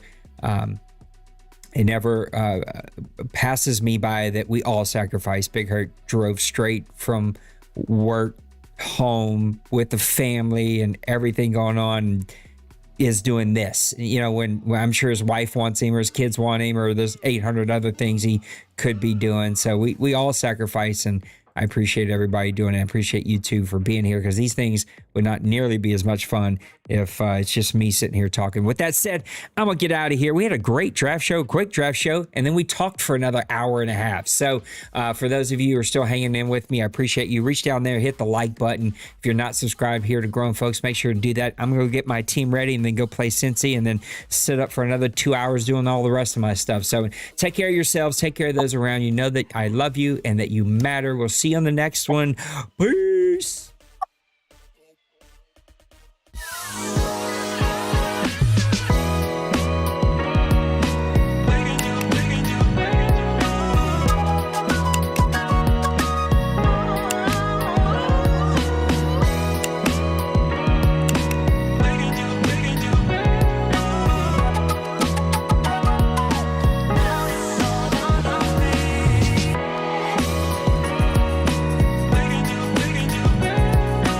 Smash that like and subscribe.